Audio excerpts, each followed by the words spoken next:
Jason Bodger and the Priory Ghost by Kemp. Read by John Green.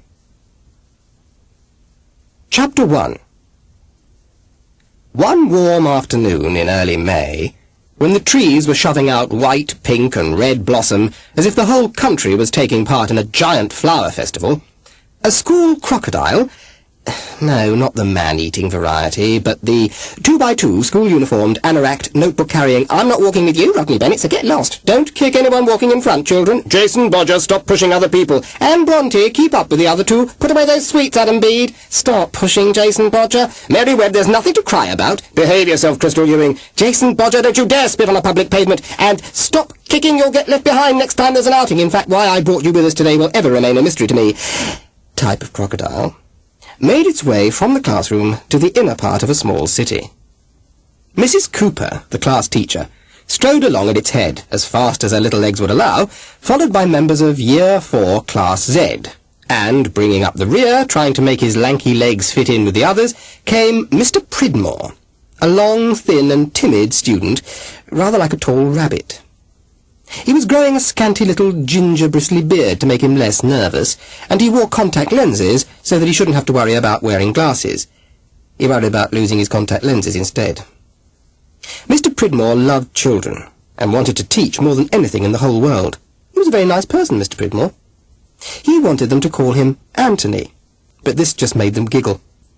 It was just a pity that he'd landed Year 4 Class Z on his teaching practice. Year 4 Class X and Year 4 Class Y were both much pleasanter, for they didn't have Jason Bodger. Mr. Pridmore had nights when he couldn't sleep for thinking of Jason Bodger. Before he went on teaching practice, he hadn't known that anywhere in the world existed anybody or anything like Jason Bodger. But he knew now, and sometimes he felt that he would never be the same again. Actually, after this day, neither would Jason Bodger, but that's the next part of the action. For the moment, Year 4 Class Z were walking along on the warm and beautiful beginning of summer, happy to be out of school and on a history outing. Mr. Pridmore's main subject was history, and they'd been studying life in the early Middle Ages under the Plantagenet kings. "Go who?" asked Jason Bodger. "Never heard of 'em." They'd read, written, talked about, drawn and taped lots of stuff about a day in the life of a rich lord in a castle, a poor boy working on the land, one of King Richard's crusaders, and so on. Jason Bodger said what he wanted was a day in the life of a man-eating, rabid, saber-toothed tiger, and refused to believe they didn't exist in the Middle Ages. "Well, give me a day in the life of a blood-sucking vampire bat in one of them castles," he offered. "That'd be all right." "Impossible," sniffed Fryn, pronounced Fryn. Some people called her Frinne, which she hated, Jameson, who was too clever by half, or even 3/4. "It would have to be a night in the death of a blood-sucking vampire. Be logical." At this point, Mr. Pridmore rapped his desk, a desperate look in his eyes. "We're here to discuss the Middle Ages, not vampires," he cried. "Oh, that's a pity," said Jason. "Very interesting vampires. I'll tell you what, sir, I'll lend you my magazines on horror and witchcraft. They'll teach you a lot about vampires and such like interesting things, Mr. Pridmore. You'll like them. I'll bring them for you tomorrow." "No, thank you," shuddered Mr. Pridmore. "Now, can we go on with our next day in the life of Tarzan in Sherwood Forest?" suggested Jason helpfully. "It wasn't Tarzan in Sherwood Forest," cried Mr. Pridmore. "It was Robin Hood." "Oh, Robin Hood'll do. Tarzan meets Robin Hood in Sherwood Forest." Eventually they got down to work on a day in the life of a monk or a nun in the Middle Ages, and after a very long afternoon, Mr. Pridmore was able to get back to his college room and write up his notes in his teaching practice file. "Despite all my work and preparation, this lesson was not a great success," he wrote, before retiring to bed with 3 aspirins and a hot whiskey. However, several children came up to him next day and told him they'd enjoyed it, and his spirits lifted. "Coming on! You're coming on!" boomed Mrs. Cooper. "What about a little outing to finish it all off? There's a small priory in town. One can look round it." So there they were, off to see it. Till the last moment, Mr. Pridmore kept hoping that Jason would catch measles or break his ankle on the way to school. But no, he appeared smiling and horribly healthy. Then Mr. Pridmore tried to find the courage to make him stay at school while the rest went. But he was a kind and hopeful man, and when Jason pushed his face up close and said, "I ain't half looking forward to this afternoon visiting them nuns, sir," he hadn't the heart to say, "Stay at school, Bodger, and copy out 60 pages from your history book," which secretly he would have liked to do. "Glad you're looking forward to it, Jason. So am I," he lied instead. They had to cross a murderous road, where fiendish motorists, apparently practising for the Grand Prix, seemed to be trying to score points on how close they could shave a pedestrian without actually hitting one. Parents paled at the thought of their loved little ones crossing this particular road. Petitions were constantly being signed for a pedestrian crossing. Undismayed by the hurtling traffic, Mrs. Cooper strode on her short legs into the middle of the road, holding up a huge multicoloured umbrella. Brakes screeched, horns hooted. But there was something about Mrs. Cooper which could bring even an articulated container lorry driven by a bad-tempered Frenchman to a halt. She gestured with an arm, and Class 4Z scuttled across, followed by Mr. Pridmore in an acute state of nerves. Jason Bodger stuck out his tongue and waggled his fingers at all the waiting traffic. One tired lorry driver, who'd been on the road for many hours, held back his vehicle with difficulty at the sight. But they all reached the other side safely, so Mrs. Cooper furled up her brolly, and on they went, Mrs. Cooper sailing ahead like a flagship. It grew hotter as they went along. Anoraks were peeled off. Jason handed his to Mr. Pridmore to carry. Then past the cinema, with Jason stopping to admire a poster of a lady wearing as little as possible. "Cool," he said. But Mrs. Cooper tapped him with her long umbrella, and they moved on through a park, going crazy with spring and blossoming flowers, in the centre of which stood an old ruined castle covered with moss. It looked cool and refreshing, as did the nearby stream flowing into a pool, and the children wanted to stop, but were moved on by Mrs. Cooper's umbrella. Then they passed through an archway, out of the park and into narrow streets. "These are the oldest streets in the city," said Mr. Pridmore. "They date right back to the Middle Ages." "Look how narrow they are!" cried Mrs. Cooper. "Jason Bodger, stop kicking Hillary and look at the narrow streets!" "She ain't got 4 eyes, she's got 6. 2 at the front, 2 at the back, and 1 over each ear," Jason muttered to his friend Sam, walking beside him. The street grew even narrower, if possible. It was one they all knew well, because it ran just behind Woolworths, Marks and Sparks, and British Home Stores. But the same places seem quite different when you're out with the school, not shopping with your mum. The tops of the buildings stuck out further than the bottoms, which had very expensive small shops fitted into them. "Mr. Pridmore!" bellowed Jason in his loud, gruff voice. "Yes? Is this where I used to empty the chamber pots out of the windows onto the people walking below, like you told us?" Several people looked round at this interesting question. "Well, yes," said Mr. Pridmore. "People with bad manners and habits, Jason Bodger," called out Mrs. Cooper. "Well, really, it was everybody," said Mr. Pridmore. "I think we'd better go on." They turned a corner. The street became an alleyway for pedestrians only, and suddenly the Priory was in front of them. Square in shape, not very tall, built of reddish stone with big chimneys and tiny windows. There was no drive approaching it. The Priory's heavy wooden door opened straight out of the alleyway. Mr. Pridmore felt happy at last. He was delighted with it. He could show his class, all dear children at heart, the delights of this quaint building, and transport them back with him to another age, so that they'd learn to love history as he did. Jason Bodger was less impressed. "That old place," he said. "I knows that. Fancy coming here. Thought it was an old barn or garage or something. I thought we'd see something like Dracula's castle in Transylvania. You know, all them mountains and foggy mist and precipices and battlements and things with vampires and spooks sleeping about." "What, here? In the middle of the city?" sniffed Fryn. Jason sank into a deep gloom. He could see this expedition was going to be dead boring. On the other hand, they weren't in school. He and Sam could make something of it. He fished in his pocket for some chewing gum, and gave Hilary Jenkins an encouraging shove just at the back of his knee. Hilary Jenkins was a nerd, thought Jason, doubtless caused by being given a girl's name, and needed to be shaken up occasionally just to let him know he was in the land of the living. Mrs. Cooper strode over to the curator, who handed out a roll of tickets. The necessary money had been paid earlier. Class 4Z looked round.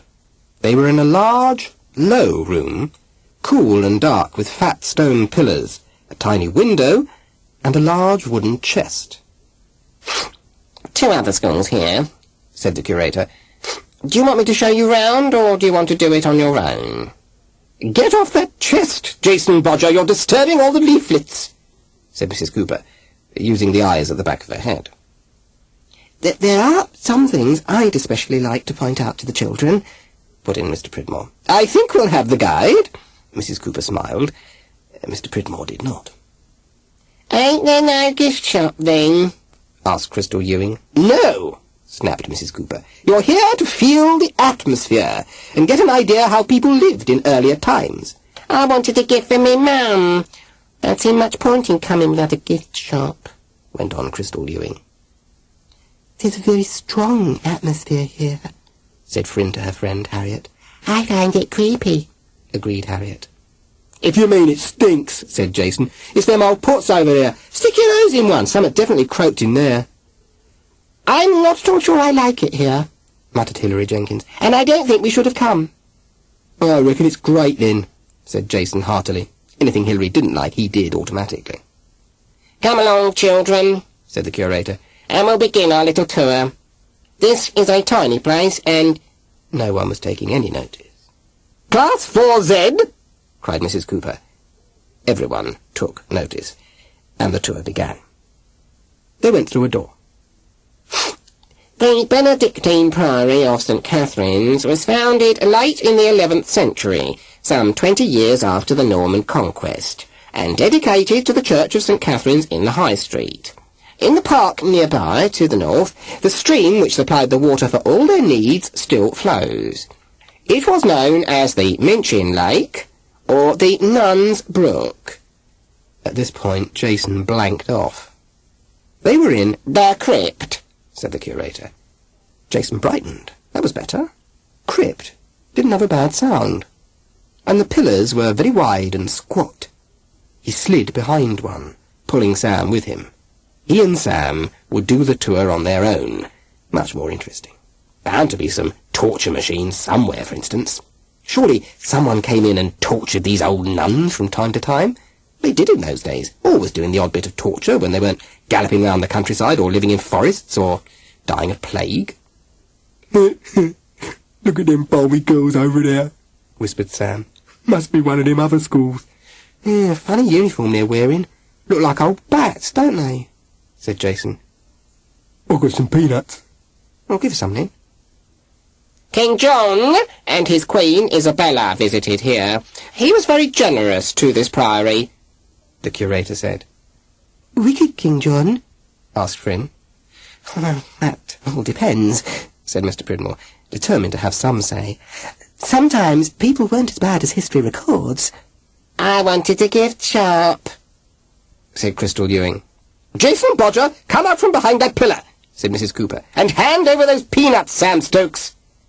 "Now we are proceeding upstairs to the first floor," announced the curator. The staircase was narrow and winding, though Jason managed to find room to jab Hilary quite gently.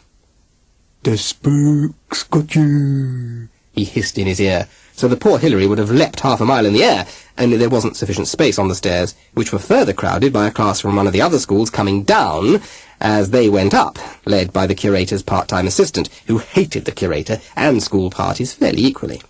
Jason wanted to go through a small door on the left, but was told that it led onto the roof and wasn't safe.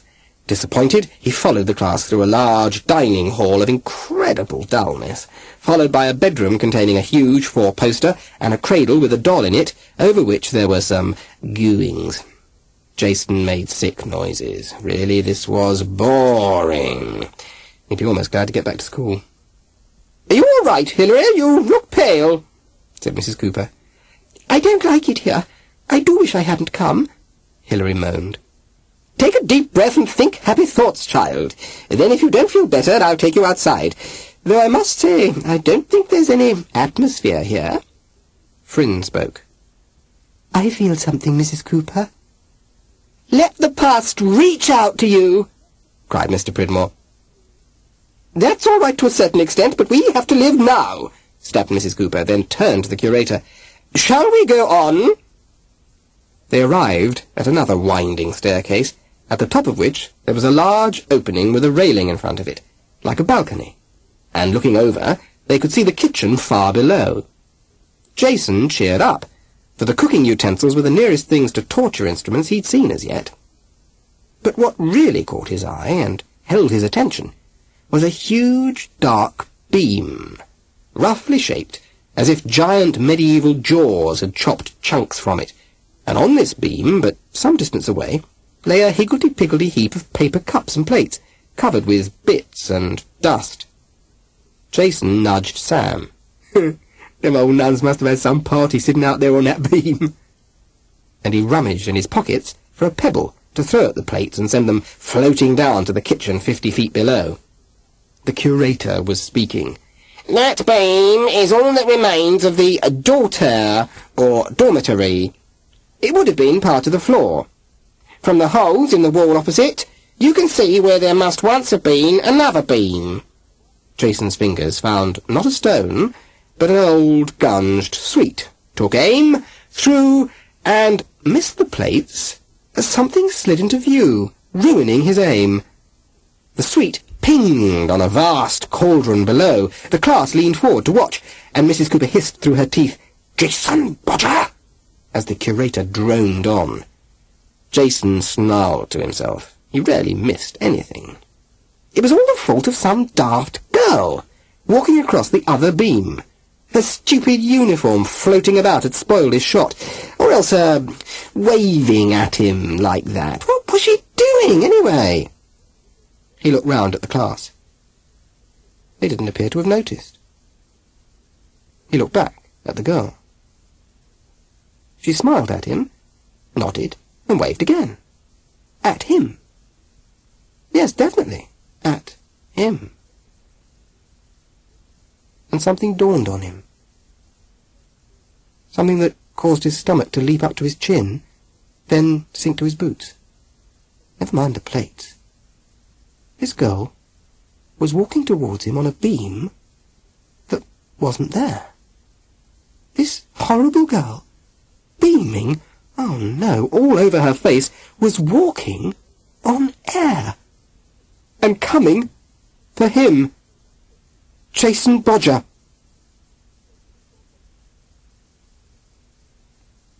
Chapter 2. Back a bit. About 800 years, give or take a few seasons. And, of course, in those days, seasons did what they were supposed to do. Ask anybody over 30. Gentle breezes blew in spring, daffodils danced, blossoms bloomed, flowers flourished promptly as soon as March the 21st came round. In summer, it was hot. People made hay and turned brown, wore sunbonnets, and lay under the greenwood trees drinking cider and home-brewed lemonade. In the middle of September, bang, there'd be a terrific thunderstorm striking several old trees that needed felling anyway, and then autumn would blow in, whirling red, green, brown, orange, yellow, tawny, gold, no, not pink and blue, stupid, leaves into the air, while the forests wrapped themselves in mist so thick you couldn't see your hand in front of your face, if you ever wanted to. And in winter, the snow lay miles high, and people skated and roasted oxen on frozen lakes, to say nothing of venison, if the Lord was absent and his gamekeepers not looking. Venison is dear meat, and very dear it proved if you were caught red-handed. You paid for it with your life. Think to yourself about what they didn't have in ye merry England. They didn't have computers, television, nuclear bombs, cars and planes, bicycles and trains, fridges and cookers, Coke and ice cream, nuclear bombs, pesticides, radio hospitals, fish and chips, burgers, not even potatoes, still waiting for Christopher Columbus to bring 'em. Football, or supermarkets, Cigarettes? Still waiting for Walter Raleigh to start smoking. Bricks? Or chocolate? Nuclear bombs? Washing powder? Toothpaste? And no electric light in winter, when it got dark early and stayed that way for hours and hours and hours and hours with only a little candle to keep the big night outside at bay. No biros, nor lipsticks, penicillin, batteries, bathrooms, lavatories, prime ministers, policemen, roller skates, taps, no books, only a few, no school. No school. No school. Well, except for the sons of kings and lords who were taken away from home at the age of 7 to another castle where they learnt not to cry for their mothers or their nurses and to be a man. In those days, a squire, then a knight. Oh, yes, they did have some places quite like school. Monasteries, nunneries, and priories. Now, look, get through this bit as quickly as you can so you can get on to the good bits, Imagine a forest. An enormous, huge, gigantic, immense, tremendous forest, stretching and stretching on and on like a green blanket all over the country, with trees of oak, ash, beech and elder, holly, elm and hawthorn, and all around ivy and bracken and nettles and brambles and bluebells and cowslips and violets and primroses and buttercups and daisies and dandelions and fool's parsley and wild garlic and jack-by-the-hedge and pignuts and mosses and lichen and grasses and herbs and celandines and beetles and dragonflies and bees and wasps and wrens and robins and hawks and caterpillars and snakes and mice and voles and moles and hedgehogs and rabbits and squirrels, the red kind still as the grey ones hadn't yet arrived to drive them out, and stoats and weasels and the big animals, for the woods were truly wild then, deer and badgers and foxes and wolves, and the boar with its sharp killer tusks, sometimes even a bear, though it was usually a poor shabby thing in chains, half tame and tormented for the entertainment of the peasants. Here and there, in this great green blanket forest, were clearings, where men had panted and sweated and grunted and laboured to make a bit of space for a few thatched houses of wattle and daub. Oh, ask your teacher or any other grown-up hanging about. A little church, and a massive castle for the lord of the manor, as he was called, usually on a hill, a higher piece of ground with a moat round it, and pike swimming in the water, and a drawbridge that could be pulled up and down. In times of danger, the villagers would take shelter in the castle, with all their hens, pigs, children, etc., and the drawbridge would be pulled up. The lord of the manor was all-powerful, and in our particular village, belonging to Castle Adamant, the people were grateful that theirs was kind by nature, a man called Sir Oswald de Chetwynd. His uncle, the lord before him, Sir Ranulph de Chetwynd, had been a wicked tyrant whose idea of Saturday night entertainment, well, you must remember he hadn't got telly, so he couldn't watch people suffering in quizzes or competition games, was to string up someone and slowly roast him or her beginning at the toes. He said it added to the quality of his evening meal, though it did little for the quality of life of the villagers. Eventually, he was killed in mysterious circumstances while boar hunting in the forest. Officially, the boar got him. But he was wearing several spears at the time. He looked like a hedgehog. But Oswald, his nephew, who succeeded to the castle and estate, was a kind old soul, helping with the harvest, visiting the sick, settling disputes, treating chilblains, giving harvest feasts, and inviting folk to sample his home brew. The villagers hoped he'd live forever, but he was getting on for those days, when people died young, despite not eating junk food nor smoking. But his wife kept having daughters, 8 so far, and they couldn't inherit the place. Sorry, girls. So everyone wanted the Lady Elfrida, as she was called, to have a son, who would inherit the castle, or else it would go to another branch of the family, headed by Anterkill de Chetwynd, even more beastly and cruel than old Ranulph. Lady Ale just had to have a son. Now, at the point we're arriving at, slowly, Sorry, I'll hurry it up. It was a bitterly cold winter's night. Branches iced up in the forest, everywhere iced up in Castle Adamant, cold at the best of times, a still and frosty December the 31st. Old Year's Night or New Year's Eve, whichever you fancy. And the village folk were sailing and carrying on generally, keeping up the 12 days of Christmas misrule they used to enjoy then, and poor Lady Ale was having her 9th. It was born on the stroke of midnight. Well, only there wasn't one. Sir Oswald, the ladies-in-waiting, the nurse, the midwife, and various attendants all rushed forward, hope in their hearts.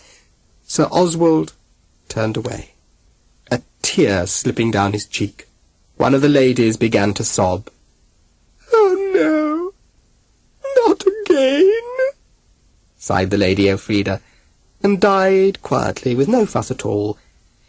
But then she'd never been any trouble to anyone. The baby girl was roaring its head off and kicking. She was a strong baby. No one showed any interest. "Don't ever let me see it," said Sir Oswald, and strode out of the door, summoning his horse and servant, so that he could ride away and join any particular old crusade going on at that time. But the old cook, Fat Johanna, whom everyone thought was past it, she was 36, gathered the baby to her. "Oh, it's not your fault, little me Daisy. I'll look after 'ee." Chapter 3. Jason didn't care for the look of this girl at all. He wouldn't have done, even if she hadn't been bearing down on him across a beam that wasn't there. She looked like a bat in her queer clothes, and he couldn't see her hair as it was wrapped up in a pudding cloth or something similar. But her face was coming nearer and nearer, and he didn't like it. Jason, when he took any notice of girls at all, which wasn't often, liked them pretty, and gentle, and quiet, with big eyes and long eyelashes that fluttered when he, Jason, laid down the law, as he often did in the classroom, which was quite right and proper, since he was bigger than anyone else, better at games than anyone else, and, as for work, he could come top if he wished, but he'd more important things to do all the time. About once a term, though, Jason would take a fancy to a girl for a few days. She always had curls, and a giggle, and big eyes, as we've said before, and knew her place. Actually, Frin Jameson was much the prettiest girl in the class, but she had no idea of her place at all. Stuck up and bossy was Frin Jameson. Besides, Jason couldn't spell her name, and she laughed at him.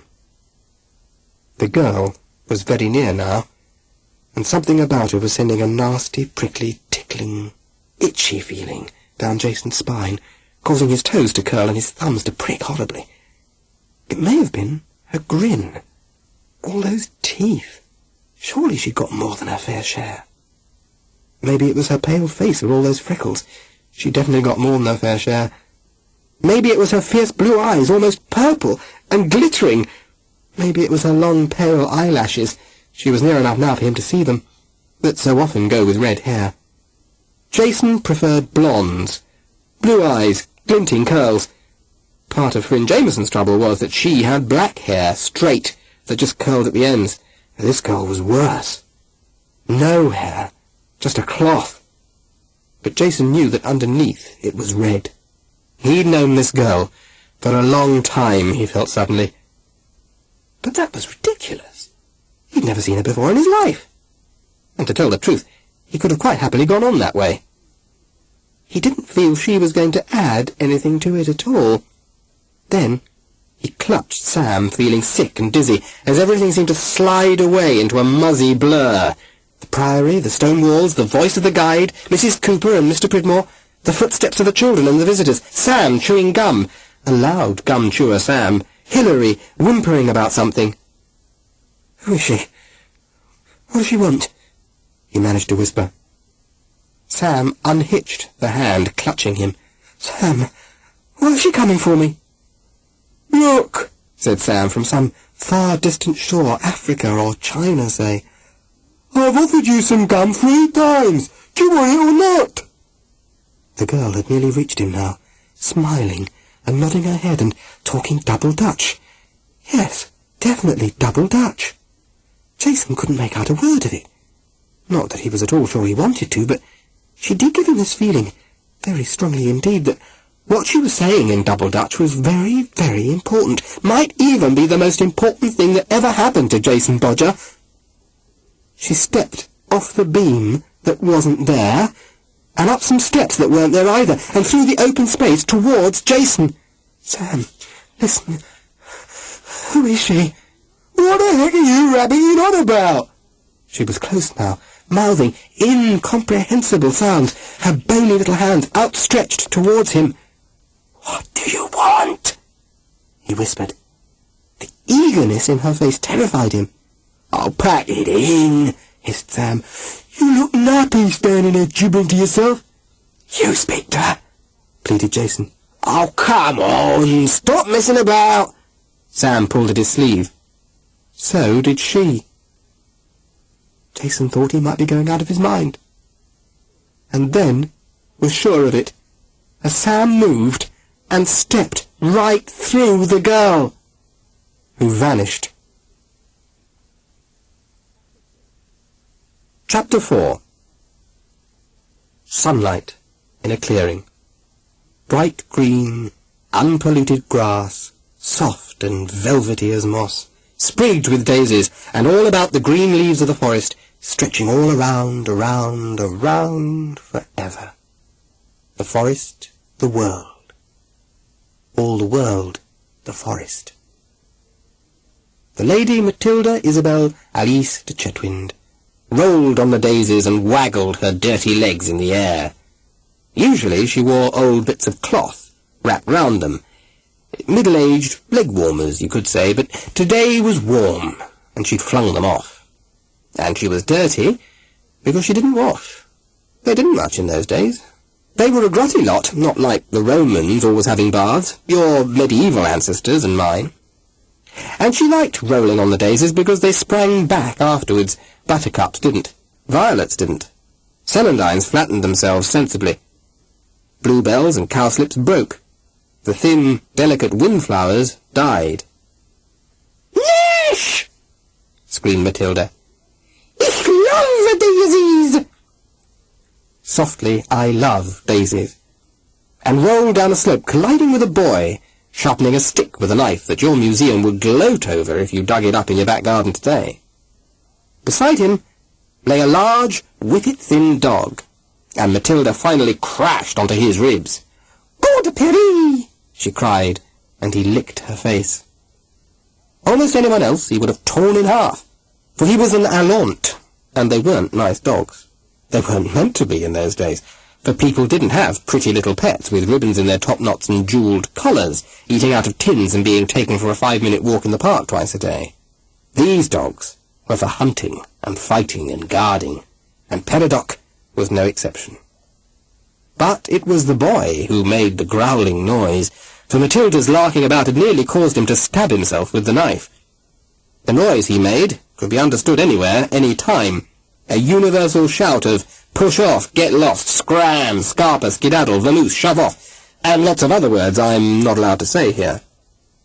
From a nearby tree, a cuckoo, sang, and set Matilda off again. Summer is a coming in, lo, the sing cuckoo, goeth and bloweth mad and springeth the wood anew, sing cuckoo, cuckoo, cuckoo. Yeah, well, this may not be the exact song she sang, but it was something like that. This may not sound like number one in the charts to you, but it was in those days. Minstrels would wander from castle to castle throughout the country, playing and singing, bringing songs and news, and they were jolly popular, if they were any good, and would be paid with food and drink and prezzies and lodging for the night, and if they weren't any good, they'd probably had bones and rotten eggs and worse thrown at them, not to mention catcalls and kicks. No, they didn't take their electric guitars or their synthesizers with them. They played... come to think of it, what did they play? Played if I know. What would the latest group or Lennon or Bowie have played if they'd been around in Matilda's time? Oh, well, back to old Matilda. Incidentally, if you're having trouble with Matilda's language, I'm sorry, for I know Middle English isn't the easiest thing in the world. So you can be grateful she didn't speak Old English or Anglo-Saxon, much, much worse, with some terrible-looking letters in it called thorns. I'll ask you. Looking like peas gone balmy. Actually, Since she was a jokey girl, some of the corny old jokes you hear today were probably told by her 800 years ago. Yes, that's why they sound so old. They are. That day, in the clearing, with Joss, her friend, and Perry, the dog, Matilda was happy. She usually was. And I hope this is a relief to you, because in nearly all the stories I've read about long ago, people are dead miserable. Have you noticed? It's always cold. Bleak winds are blowing over the thin ice. You'd think it was Siberia. As bitter snow falls, great world-shattering events are happening, and the children, all very sad and cold, are not only mixed up in them, but alter them in some momentous and important way. Whether it's plague, or the fall of the Roman Empire, or the Great Fire of London. Now, I promise you, cross my heart and hope somebody else dies, that as you listen to this book, you won't learn anything useful at all. That nobody will be cold or miserable for too long, please, and nothing important will happen. Nothing that couldn't happen to me, or you, or even awful crystal viewing at any time. That there'll be lots of pleasant and horrible happenings and surprises. Yeah, well, why don't you think up a few? But none of them will change the world, or the history of our country. There, that's settled. Where were we? Oh, yeah. Back to our Matilda. She of the dirty legs, warbling about cuckoos and annoying Joss. Joss was serious-minded.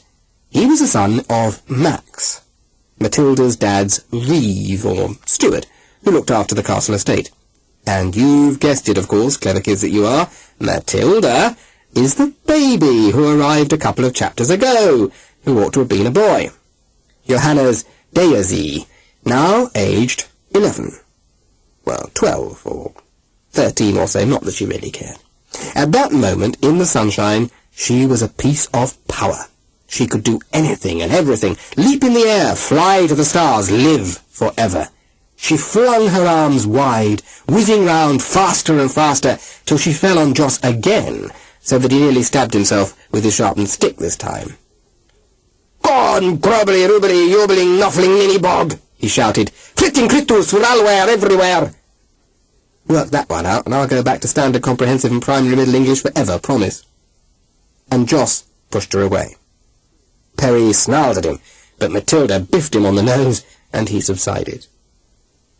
Joss finished sharpening his stick and stood up ready to start work, visiting various traps to see if there were any animals in them that could be carried back for mealtime at the castle. For in its way, the forest was a supermarket. Joss and Matilda didn't get upset about the animals, for there wasn't much point. And after all, Fryn Jameson, 800 years later, on a Sunday outing, cried out with delight at the little lamb skipping in the springtime field until reminded by her father that it was to be roast lamb for dinner, whereupon she cried quite differently. But this didn't stop her enjoying it later. In fact, she had 2 helpings. Matilda and Joss and Peridot ran deeper into the forest, which they knew so well, because they spent a lot of time there. Joss was a big, strong lad, with a lot of common sense, and not much imagination. Matilda was fierce and sharp one day, gentle the next, and her imagination was bigger than she was. Joss never noticed anyway, being too busy thinking about things. Hunting, trapping, his weapon collection, planning for a peregrine. Could he have one? After all, he wasn't noble, only the son of the reeve. If he'd been noble, he'd have been in some other castle elsewhere, but he still wanted one. Matilda didn't wish for things. She only wanted to be free and happy. And since the only people who took much notice of her were fat Johanna and Joss, she was free and happy most of the time. Her sisters treated her like dirt. Noses, big ugly noses mostly, in the air, skirts drawn aside. No, they were not going to help in bringing up Matilda like a lady. Her father had said he didn't want to set eyes on her again, and they felt the same way, all of these boring girls. Margaret, Christiana, Cecilia, Eleanor, Evelina, Julietta, Adela, and Bertha. Eleanor was the best of them. Evelina was an absolute toad. I don't know why toads should be absolute. So, Matilda, lucky girl, missed out on all those womanly skills. Sewing, weaving, embroidery, cooking, baking, making butter, skinning dead animals, singing and playing the lute, organising prayers, tending illnesses, growing herbs, candle-making, etc. Instead, she ran wild in the forest, climbing trees, learning to wrestle with Seg, the forester's lad, built like a tank, with legs like tree trunks, swimming in the moat in summer, skating on it in winter, except when she was with Fat Johanna in the kitchen stuffing herself. And at night, she snuggled up to the comfortable fatnesses of Johanna in her bed covered with smelly furs, topped with that even smellier fur peridoc, and they were all like hot toast. Later that afternoon, she and Joss returned with a couple of dead animals and a few birds to find excitement, bustle, and hustle in the kitchen. Sir Oswald would be home soon, bringing guests with him. Matilda and Joss were immediately roped in to perform various tasks, but there were so many people rushing hither and yon that Matilda soon had enough, and she slipped quietly away to the roof, an exciting place to be, shortly followed by Joss, and they perched together on the parapet. From there you could look out over the miles of forest, and up and away to the mountains in the distance. What Matilda was watching was the woodland ride through the trees which Sir Oswald and his guests would probably take. Joss wasn't interested in this. He'd got weapon mania, and was working out how he would defend the castle from any enemies. Drawbridge pulled up, a great log on the portcullis to squash them flat if they got across the moat. Then, if they got past that, a trapdoor in the floor to drop them back into the moat. Slits in the wall for arrows, spears, and anything else. And finally, boulders and cauldrons of boiling oil on the roof, ready to be chucked over. But Matilda was gazing at the forest, which, only a month ago, stood colourless and bare, grey and dismal. Now, with the blue sky and the green leaves, the warm thatch of the villagers' cottages, the flowers and the hawthorn in blossom, the whole picture was like the tiny paintings that can be seen in the Duc de Berry's Book of Hours. Oh, find out. And soon, the colours of Sir Oswald and the approaching company would add to it all. "Somebody's to come in, Lord, I think, oh," sang Matilda, full of happiness. "Make the most of it, old girl, for hard times are coming." For one of those guests, even then appearing in the far, far distance of the woodland ride, was Sir Antikill, your friend and mine, to say nothing of the villagers. And he was about to make an offer of marriage to any of the sisters. Well, 3 had already gone, but Eleanor, Evelina, Julietta, Adela, and Bertha were still available. The last 2 were a bit young, but no one bothered about that in those days, and Julietta was not quite right in the head, but, well, that wouldn't matter either. No one mentioned Matilda. Not then. Sir Antikill and Sir Oswald had run into one another by chance, and had a little chat about the future of the estate. Sir Antikill confessed his worry about the dowries yet to be paid out for all those girls. Marrying him would save on a dowry and provide for one of them, he said. Sir Oswald agreed he had a point there, especially when Sir Antikill pointed out that they were big, ugly girls who ate a lot. Something would have to be done about them. He thought Eleanor was perhaps the least ugly, as far as he remembered. Should he take a look at Eleanor? Sir Oswald, kindly man, except where Matilda was concerned, didn't like hearing his girl spoken of in such a way, but was forced to agree that it made sense, particularly since Antikill combined a smooth tongue with his vile nature. Together, they headed for our castle. The next few days were hectic. Feasting and hunting went on non-stop to keep them all entertained, while the marriage negotiations got under way. And here, Horrible Hank, as he was now called by all the common people in the castle, ran into difficulties. For when the news was broken to Eleanor, she made a very loud noise, like an old train letting off steam, only they didn't recognise it because steam trains hadn't yet happened, and passed out rather noisily, going bump, bump, bump down those horrid stone stairs, since she'd been standing at the top of them at the time. Of course, she was then out of commission for a few days, with bruises all over, several grazes, and an egg on her head. So everyone rode away and did yet more hunting till she recovered, nursed by Fat Johanna, who kept muttering, "Oh, men." In case you haven't already realised, Fat Johanna was a women's liver, born 8 centuries ahead of time. Which might account for the fact that when, a week later, Sir Oswald and Sir Antikill approached the bedroom of the fair Eleanor, who really was not at all bad-looking, with lots of pretty hair and a nice nose. She wasn't there. Oh, there was a to-do. Oh, there was a carry-on. The racks were brought out, and various hot irons and so on. Someone remembered the thumbscrew. They tortured Seg. Well, he'd pulled a face at horrible Ank, and besides, he always copped it. Fat Johanna nursed him better, and they wanted to torture Fat Johanna as well, but she just stood there, all 14 stone of her, and said, "In that case there'll be no food, for I'm the only one who can make that fire draw properly and work the spit."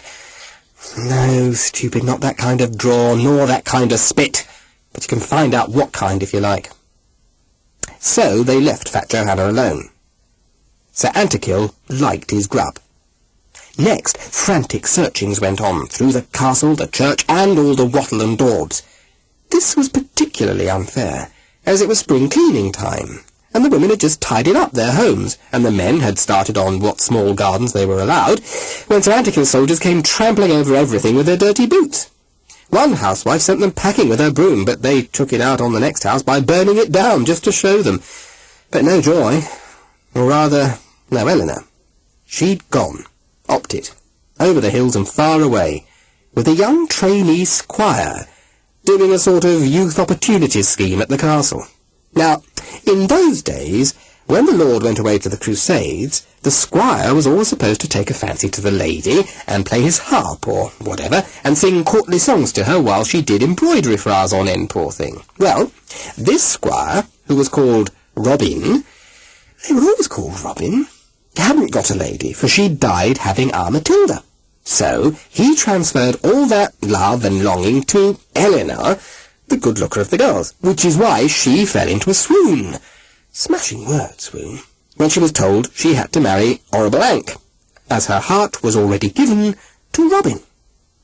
Aided and abetted by Fat Johanna, she climbed out of one of the many castle slits, down a rope to the waiting squire, and rode away with him to Wales, where his dad, who was away fighting, owned a castle, which Robin looked after till Dad didn't come back from the Crusades, whereupon Robin and Eleanor took over and lived happily ever after and had 12 children, and that someone in the story settled happily, thank goodness.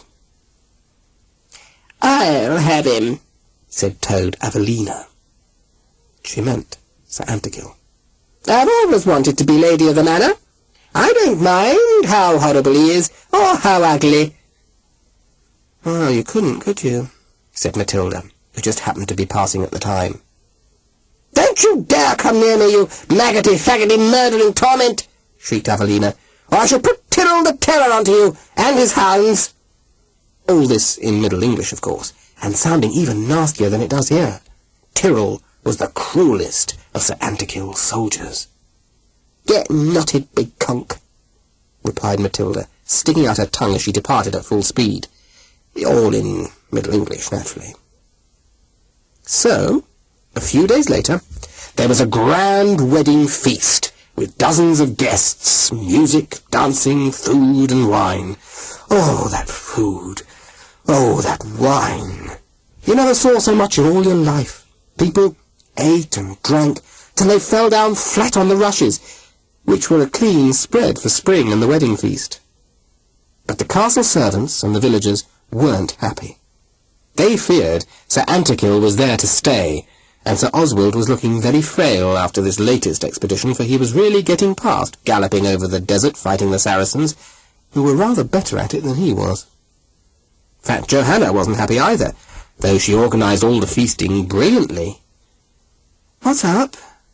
asked Matilda as they snuggled under the old firs that night, and after Peredoc had licked them thoroughly, that being their good-night wash. Sometimes he did Matilda's teeth after she'd had a tasty supper. "No, don't flinch. They just weren't squeamish. Why should you be?" "Ich cry for min Daisy," Johanna said, which meant she was worrying about her lamb, her Matilda. And she was right to do so. Sir Antikill intended sorting out the estate, Castle Adamant, and its inhabitants once he'd married Avelina, and the future looked very black for Matilda. Chapter 5. Jason, for once in his life, said nothing at all, just rolled up his eyes and keeled over onto Sam, who grabbed him in surprise, but, thrown off balance by the unexpected weight, then staggered backwards into Crystal Ewing, who shrieked very loudly and fell onto Hilary Jenkins, standing just at the top of the stone spiral staircase, down which he descended, which could have been very nasty, except that Fryn Jameson, who had a feeling that something strange was going on, had decided to do a bit of exploring on her own, and she managed to stop Hilary at the first bend, though not before he'd grazed his knee and banged his head. His cries and screams were alarming. "I knew it! I knew there was something horrible! I knew there was something horrible!" he cried over and over again as Mr. Pridmore rushed to rescue him, and Mrs. Cooper hauled Jason to his feet, announcing with no sympathy whatsoever that was the last time she was taking Jason anywhere. "Do you mind?" shouted the curator. "May we have some order here? This is a museum, remember?"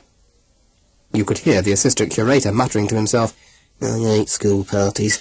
I knew there would be trouble the minute I laid eyes on this horrible bunch of kids." "Let him have some air!" sang out Mrs. Cooper. "Children, clear the space! Jason, pull yourself together!"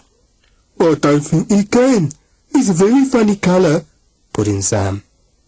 Reluctant as she was to admit that there might be something actually wrong with Jason, Mrs. Cooper couldn't help but see that he was a very funny colour indeed.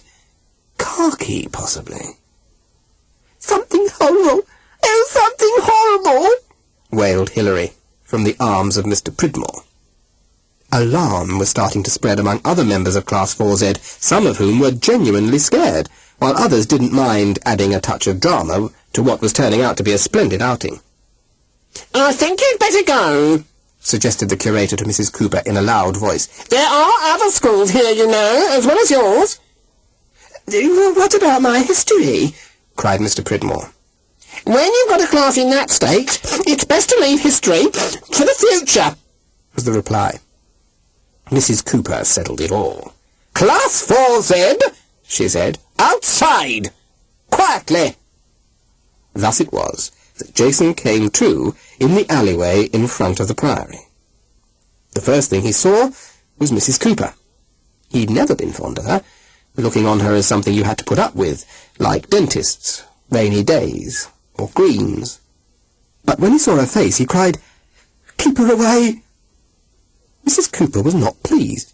"If you think I have any wish to be holding you, you are quite wrong, Jason Bodger. And since you're obviously feeling better, we'll see about getting back to school." "Don't leave me!" cried Jason, clutching her. "Make up your mind," she said, detaching her silk blouse from some chewing gum sticking to Jason's grimy paw. "Don't let her get me," moaned Jason. "I think the sooner you get home and go to bed, the better," decided Mrs. Cooper. "Thank goodness it's Friday. I shall need the weekend to recover." She thought longingly of her quiet bungalow, the smooth lawns, the bright flowers, its peace and tranquillity, Sebastian, the Siamese cat, so elegant, so beautifully behaved, and her fat little husband Hubert, so tubby, so gentle and courteous. Then, with a deep sigh, she set about organising Mr. Pridmore and 32 children, 2 of them acting very strangely, back to school. Jason recovered over the weekend, most of which was spent in wondering how he was to live down the shame of fainting and being seen clutching Mrs. Cooper. Every time he thought about it, he went hot all over. He'd have to do something. Otherwise his position of boss in Class 4Z would be in danger. The question was, what? But whenever he started to think up a plan, something got in its way, came into his mind. Something, or rather, someone. A girl with purple eyes wearing a pudding cloth on her head, walking on air and holding out bony hands as she talks double Dutch to him. And when this happened, Jason had to sit down and clutch his stomach, which felt as though it had nose-dived into his boots.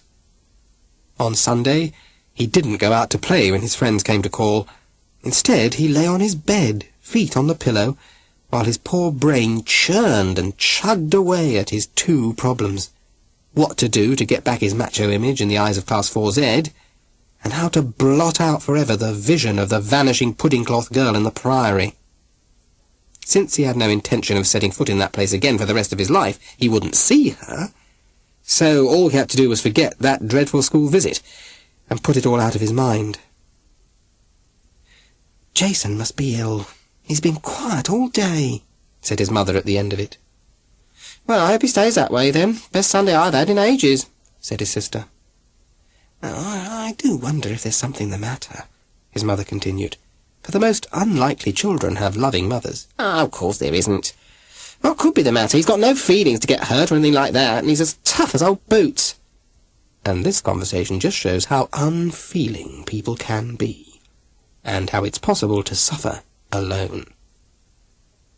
By Monday morning, he felt better. He went to school taking with him his new football and a new penknife, given to him by his uncle for a recent birthday, with 8 blades and a special gadget for taking stones out of horses' hooves. That should be really useful, his uncle had said when he handed it over. Knives were forbidden in school, so Jason thought it would polish up his image quite brightly if he flashed it around at playtime. And new footballs were always admired, since the confiscation level was high. Actually, nothing went off quite as planned. He didn't have time to collect an admiring audience round the new knife, because the moment he arrived in the classroom, Mrs. Cooper said, "And hand over that knife, Jason Bodger, before it causes some damage," though he could have sworn it wasn't showing at all. Sometimes he wondered if Mrs. Cooper could possibly be a witch. She then departed, leaving Mr. Pridmore in charge, so Jason managed to cause a fair amount of havoc. The class was divided into groups, with Mr. Pridmore meaning to talk to each group in turn, but Jason's group, orchestrated and conducted by Jason, made so much noise and fuss that Mr. Pridmore never got to the rest. Later, when he was writing up his file about the day's activities, he looked down at the page and found he'd written, "There are times when I think that emptying dustbins would be a much pleasanter way of making a living." I had to paint it out with Tipp-Ex before his tutor read it. At playtime, Jason, in high spirits, led the way outside with the new ball, and a great game followed, Jason scoring all the goals in the lines painted on the wall for that purpose. As the whistle blew at the end of play, Jason kicked the ball straight at the one window not protected from breakage by wire mesh, the cloakroom window, and smash it went, glass splintering everywhere, glittering in the sunlight. Mr. Pridmore, learning all about the joy of playground duty, sent him to the headmaster, where Jason remained for the rest of the morning, so that Mr. Pridmore was able to take quite a successful and orderly maths lesson, which made him feel better, while the headmaster reduced Jason to a tiny worm.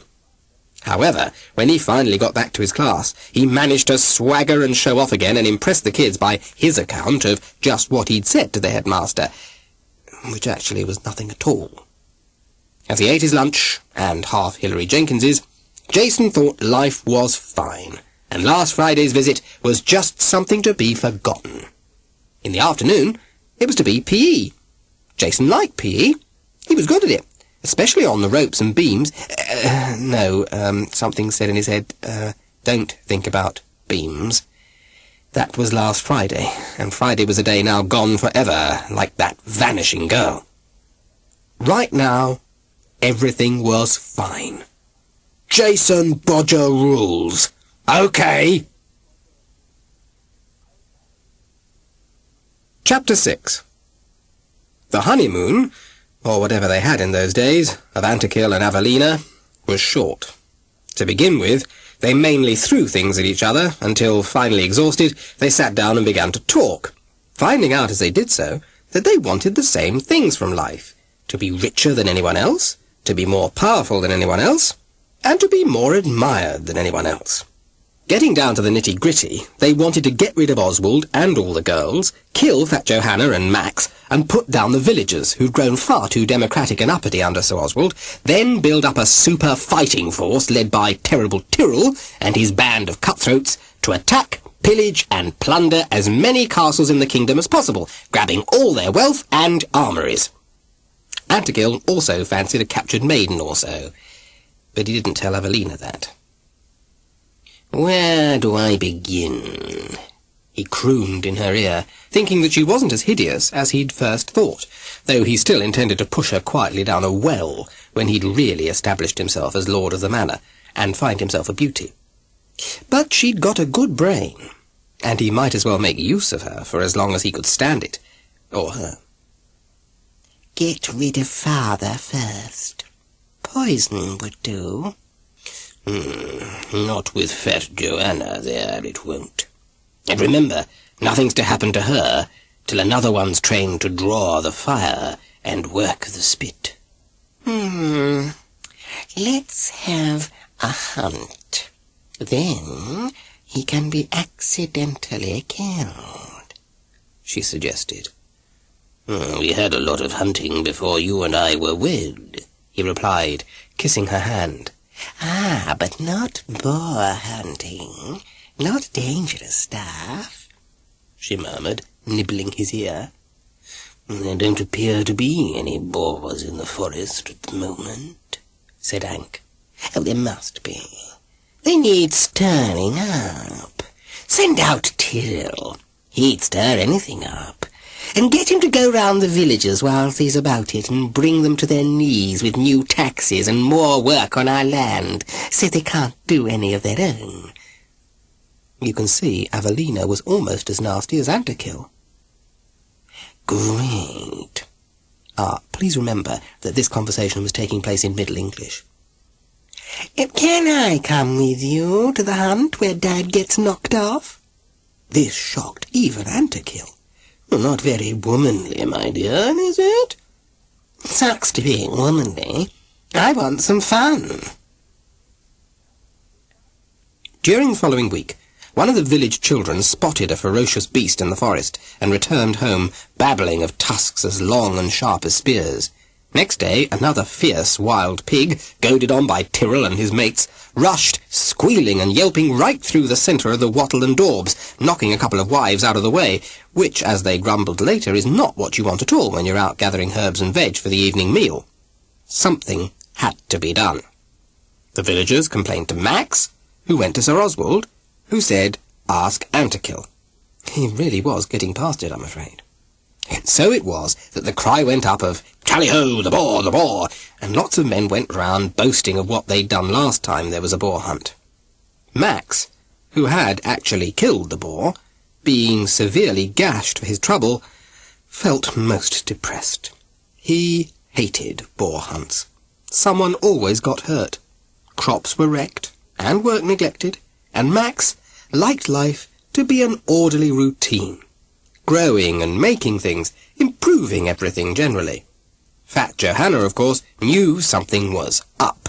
So she sent Joss and Matilda spying, and they soon found out that Tyrrell and his mates were driving a boar colony towards the village from the other side of the wooded hills, several miles distant.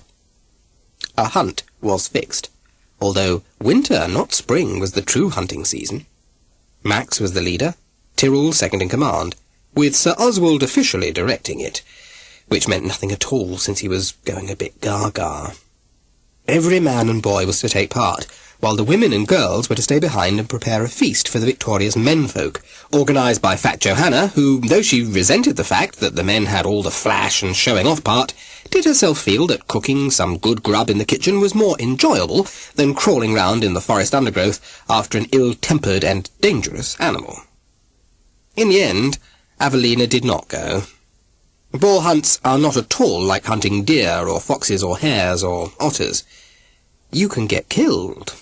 And by now she was expecting a little Anki, and hoping that it would be a boy. Antikill was as pleased as Punch about this, and thought that if she managed a son, then he might keep her after all, instead of pushing her down a well. So only one female attended the hunt, and you can guess who that was. Matilda, dressed up in Joss's old clothes with Peridot at her side. Fat Johanna kissed and hugged her and Joss, and told them to look after Sir Oswald. She told nearly everyone else the same. Into the wild forest the hunt set off, with horses and hounds, though not many horses, since most people were on foot, with a motley collection of hounds, belling and calling, indeed a terrible noise, with "Avoy, avoy, tally-ho, tilly-ho, avaunt, shalloo, halloo, hurray, gobble, gobble, way, hey there, swiff, swiff," and so on. People falling over one another, and all of them telling someone else what to do. Weapons here, there, and everywhere, Joss noting them, what they were and who got what. Spears and boar spears, swords, daggers and falchions, knives, crossbows and longbows, cudgels, sharpened sticks, and rounded stones. Horns rang and sang, the stirrup cup was passed round, and they were off. By this time, most animals were disappearing fast to another part of the forest, anxious to escape from such a rabble. In the centre of it all rode Sir Oswald, vague and slightly bonkers, and Sir Antikill, evil and nasty. At first, Matilda was not scared, partly because it was not her nature, and partly because she was concentrating on not being recognised, lest she be sent back. She'd even smeared soot on Peridot to make him a different colour. But she needn't have worried. Everyone was so busy milling about in the undergrowth they didn't notice her small, scruffy figure. All her thoughts were fixed on Sir Oswald, and that she must be ready to save him when necessary. Not that he'd ever done a thing for her, but she didn't want him finished off by horrible Ankh. She didn't really think about the boar at all. The hordes of people thinned out as some got stuck and others fell behind. Joss and Matilda kept ahead, for they knew all the ways of the forest, and they were little and good at scrambling through tricky places. After an hour or so, Sir Oswald, Sir Antikill, Max, the foresters, some villagers, and the soldiers arrived at a clearing, hard behind the hounds, singing into the afternoon. And there was the boar, on the other side of the clearing. Just like that. Bristly and fierce and angry and blood-stained. 2 of the dogs were dead, and tusky, and frightening, and explosive, and terrifying, and sad, as all hunted things are, sad with piggy red eyes, bloody tusks, mad with rage, a wild thing. Peridot whiffled through his nose and tried to get at him. Matilda strained to hold him to her, for at last she was afraid. There was the boar, the quarry, a beast at bay, a beast that could kill her, Matilda. He seemed about to charge. Max and his men knelt, holding their boar spears, which had a crossbar on them to hold off the hurtling boar while the point of the spear did its deadly work. The hounds bayed, the horns blew, and the boar charged straight at Max, tusks covered with blood and foam and spit. Men retreated, but not Max, steady as a rock, crouched on the ground with Joss suddenly beside him. Max motioned angrily for Joss to go, but he would not. He squatted beside his father, Max with his boar spear, Joss with one of his many knives. Tyrrell fitted an arrow into his bow that seemed aimed at the boar, but was intended to swivel towards Sir Oswald. His servants moved around him to protect him, but quicker than anyone, our Matilda leapt forward and pushed Sir Oswald off his horse, just as the raving boar, already wearing 2 or 3 knives and swords among his bristles, leapt on Max, who held him on his boar spear. Quick as a flash, Joss stabbed the animal to the middle with his knife. All was chaos, pandemonium. No one had a clue what was going on. But as people fell back, it could be seen that the boar was dead. Max and Joss were smiling shakily at each other.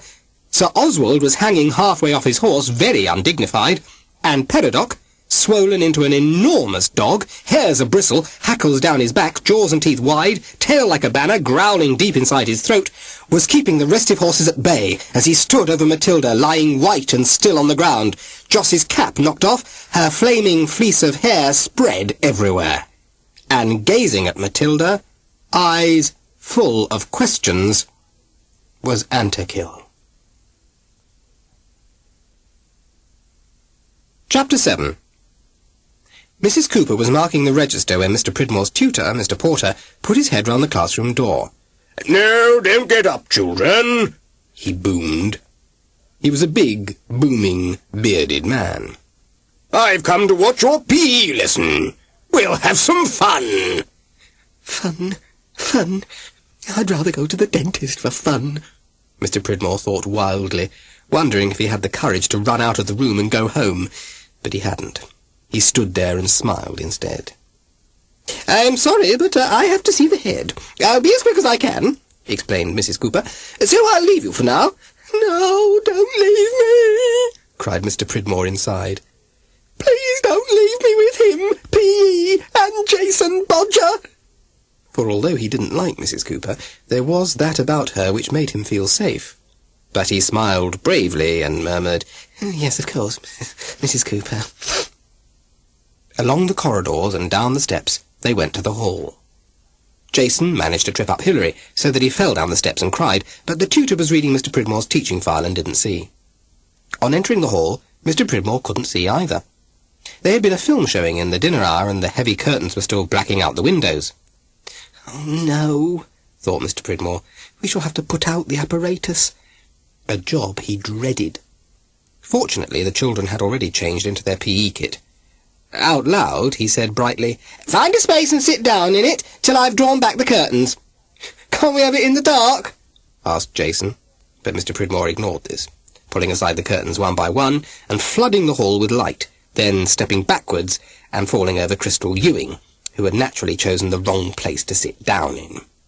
Caught off balance, Mr. Pridmore turned a backward somersault to topple sprawling over Hilary, who was squashed beneath Mr. Pridmore's 6 feet 2 inches.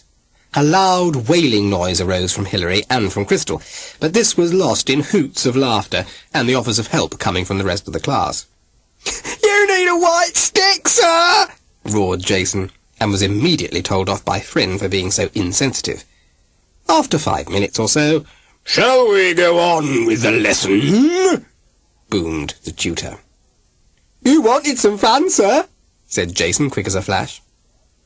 Mr. Pridmore elected 4 reliable children to unbolt the PE apparatus from the wall and swing it into position against the wall bars, thus bringing into play ropes, beam, trapeze, ladder and slide.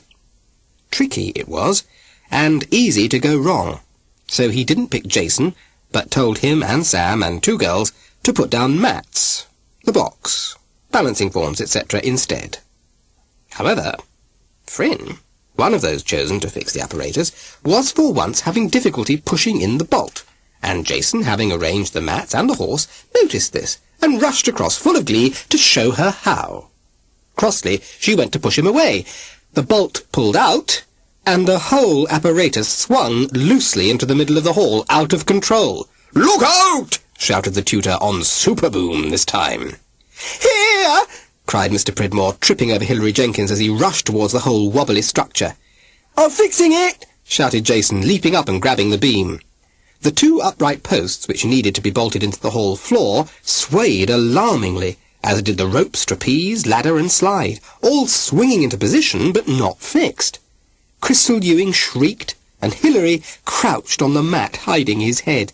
"I'm holding it steady!" cried Jason, sailing through the air like a captain on a sinking ship in a hurricane. "Grab the posts! Ho! Ho!" Swinging towards him from the other end of the beam, like a Tarzaness, flew the girl. Black robe and headcloth sailing behind her, purple eyes glittering, extraordinary sandaled feet waving in the air, one bony hand clutching the beam, the other reaching out eagerly to Jason.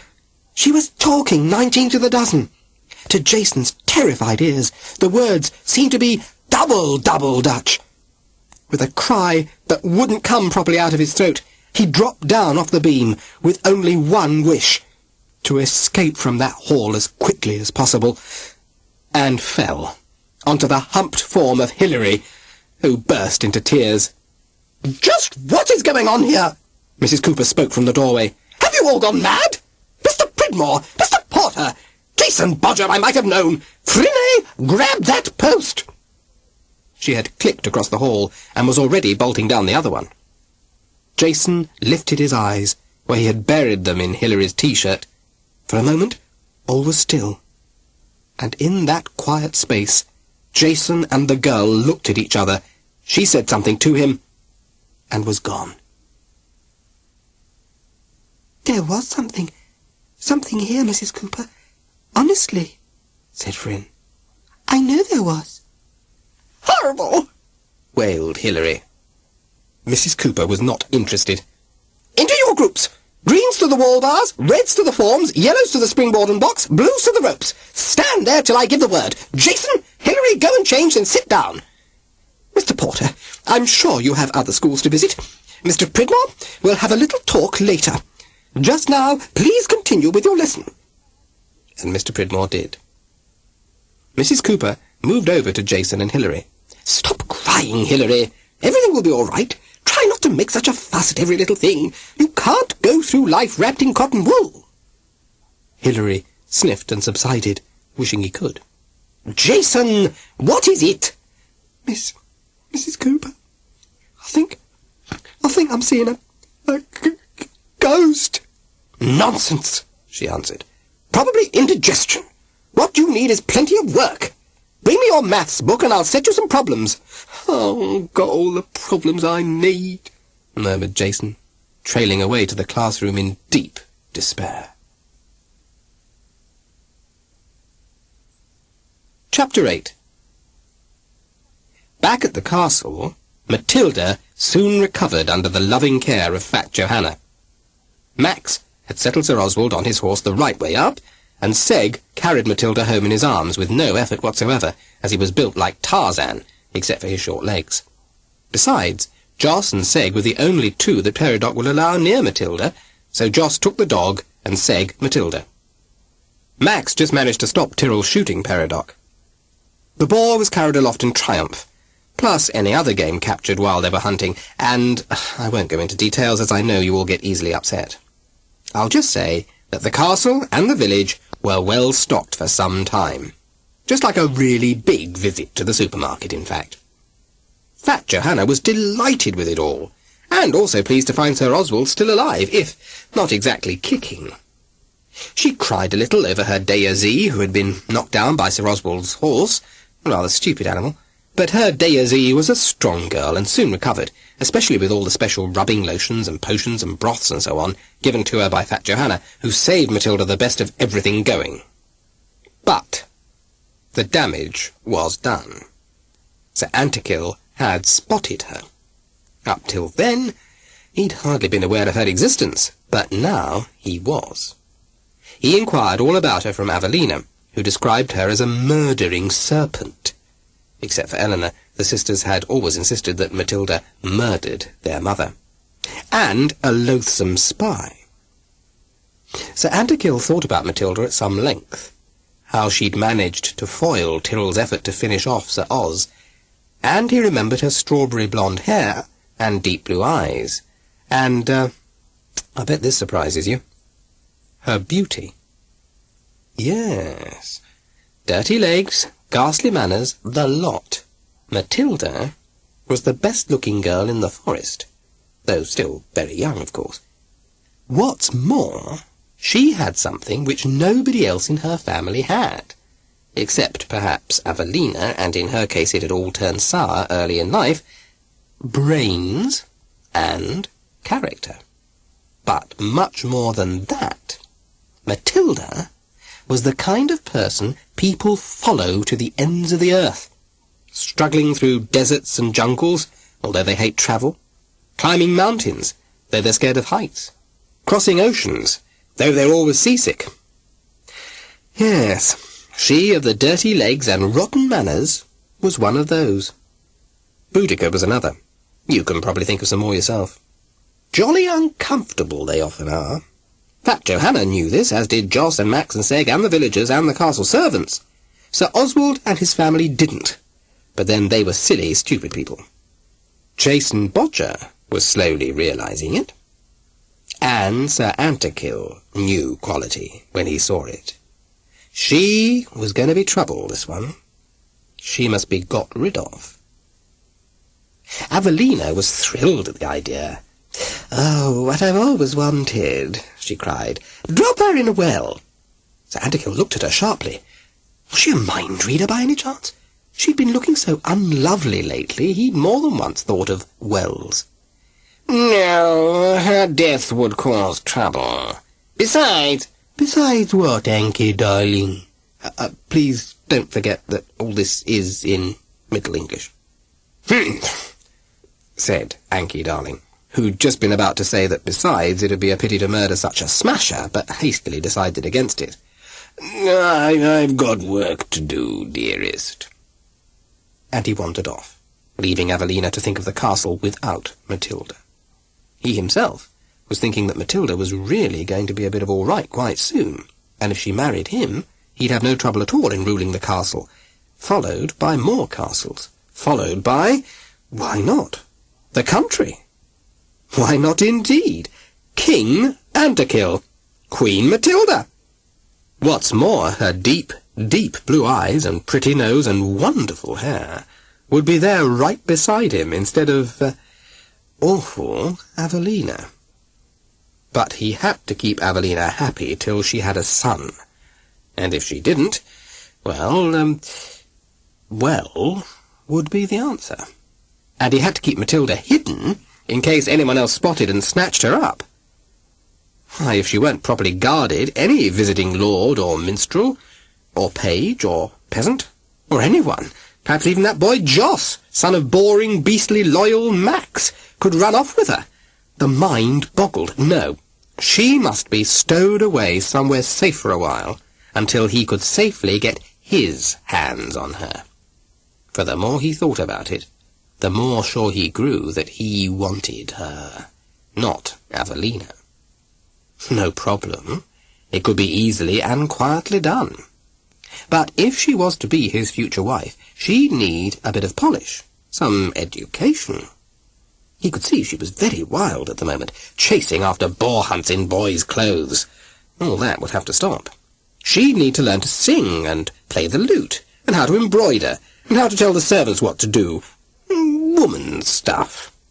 Then, when she was a suitable age, 13 or 14, he'd marry her. All settled. "Bring me that Johanna," he said to his page. "I want to have some discourse with her." You'd never have guessed from the way she stood there, fine, big, handsome woman that she was, though now, of course, very old by their standards, how terrified fat Johanna was, and how wildly her heart was pounding. She knew trouble lay ahead. The signs had been bad all week. Comets in the heavens, and a frog croaking on the bed, a magpie walking up and down on the highest tower. Gloom and doom all the way. She curtsied, as little as possible. Prepare the Lady Matilda for a journey." What journey, may I ask, sir?" "To receive education at a certain priory. That is all you need to know at present. I'm sure you will rejoice in her good fortune." "But she is already educated." "Oh?" "My father was learned. He taught me to read and to write and to count, and so I taught Matilda." "How?" "I taught her with everything about us in the kitchen, in the castle, in the forest. And my father gave me a little book he owned." The moment she spoke, she regretted it. Books were so rare that they were like gold dust. "Bring it to me." "But it's mine." "Don't argue. It's mine now. I can't have a stupid woman cook owning a book." Fat Johanna changed her tactics. "Does Sir Oswald know you're sending Matilda away?" "The Lady Matilda to you? You know as well as I do that where she's concerned, he doesn't want to know." "Must she go?" asked Fat Johanna, and again wished she hadn't. Taking away happiness was one of Antikil's hobbies. "Just get her ready. And the other one, what's her name? The batty one, you know the one I mean." "Julietta?" "Yes. She can be company for Matilda. And Bertha, or whatever her name is. That's 2 more dowries we shan't have to hand over." "You have to send something with girls going into a priory or nunnery?" There's bound to be rubbish lying around the castle that'll do. Or they might have a bit of jewellery tucked away. Organise it, woman!" "Yes, sir," said Fat Johanna softly, screaming inside. Bright moonlight in the forest, white on the paths and in the clearings, black in the shadows of trees. Fat Johanna on one horse, Joss and Matilda on another, were making an escape, accompanied by Seg, who was to see them safely, they hoped, to the edge of the Chetwynd lands.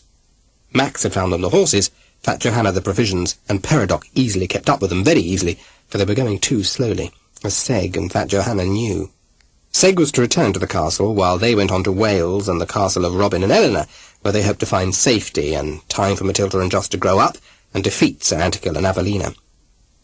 Matilda and Joss were excited at such an adventure, for Joss, having little imagination, had few fears, while Matilda, with an imagination as huge as the universe, always believed she'd come out on top. On they travelled through the night, and the news of the flight was passed from owl to fox to badger, and so on along the line all the way to Wales. But Fat Johanna was dead miserable. She missed her bed and comfortable routine. And besides, she was afraid they weren't going to get away with it. Perhaps they should have allowed Matilda to leave for the convent and, while she was growing up there in safety, use the time to gather allies for the day when they could strike back at the revolting Antikyll and the hateful Avelina. And, honestly, kids, this would have been the best plan. But when Matilda was told the news, she cried and wanted to run away, and when her deity cried, Fat Johanna went bananas, losing all her usual common sense. And so they set off on this mad escape project. Riding through the dark shadows of the trees terrified Fat Johanna, for the eeriness of that vast and lonely place at night was to her almost unbearable. She feared the forest. She was a very civilized person. She liked people and chat and things going on all around her. What am I saying, things going on all around her? There were. Seg paused and listened, and a low growling noise set up in Peridoc's throat. "We're being followed," he whispered. "Hide, and let them go past."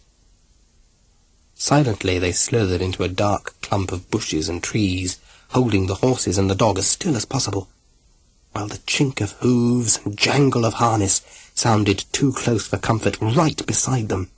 A man's voice, sounding like Tyrrell's, swore, and a string of soldiers rode past, unaware of their quarry, so close to the forest ride. "Now," whispered Seg, when all the sounds had died away. Cautiously they emerged, and clambered back onto the horses, and once more rode into the night.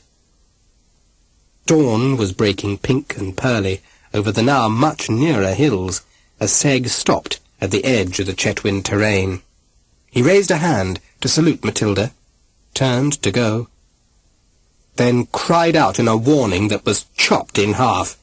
So was Peridoc's snarl, as a blackness much deeper than that of the forest fell upon them. Tyrrell and his beastly band had arrived.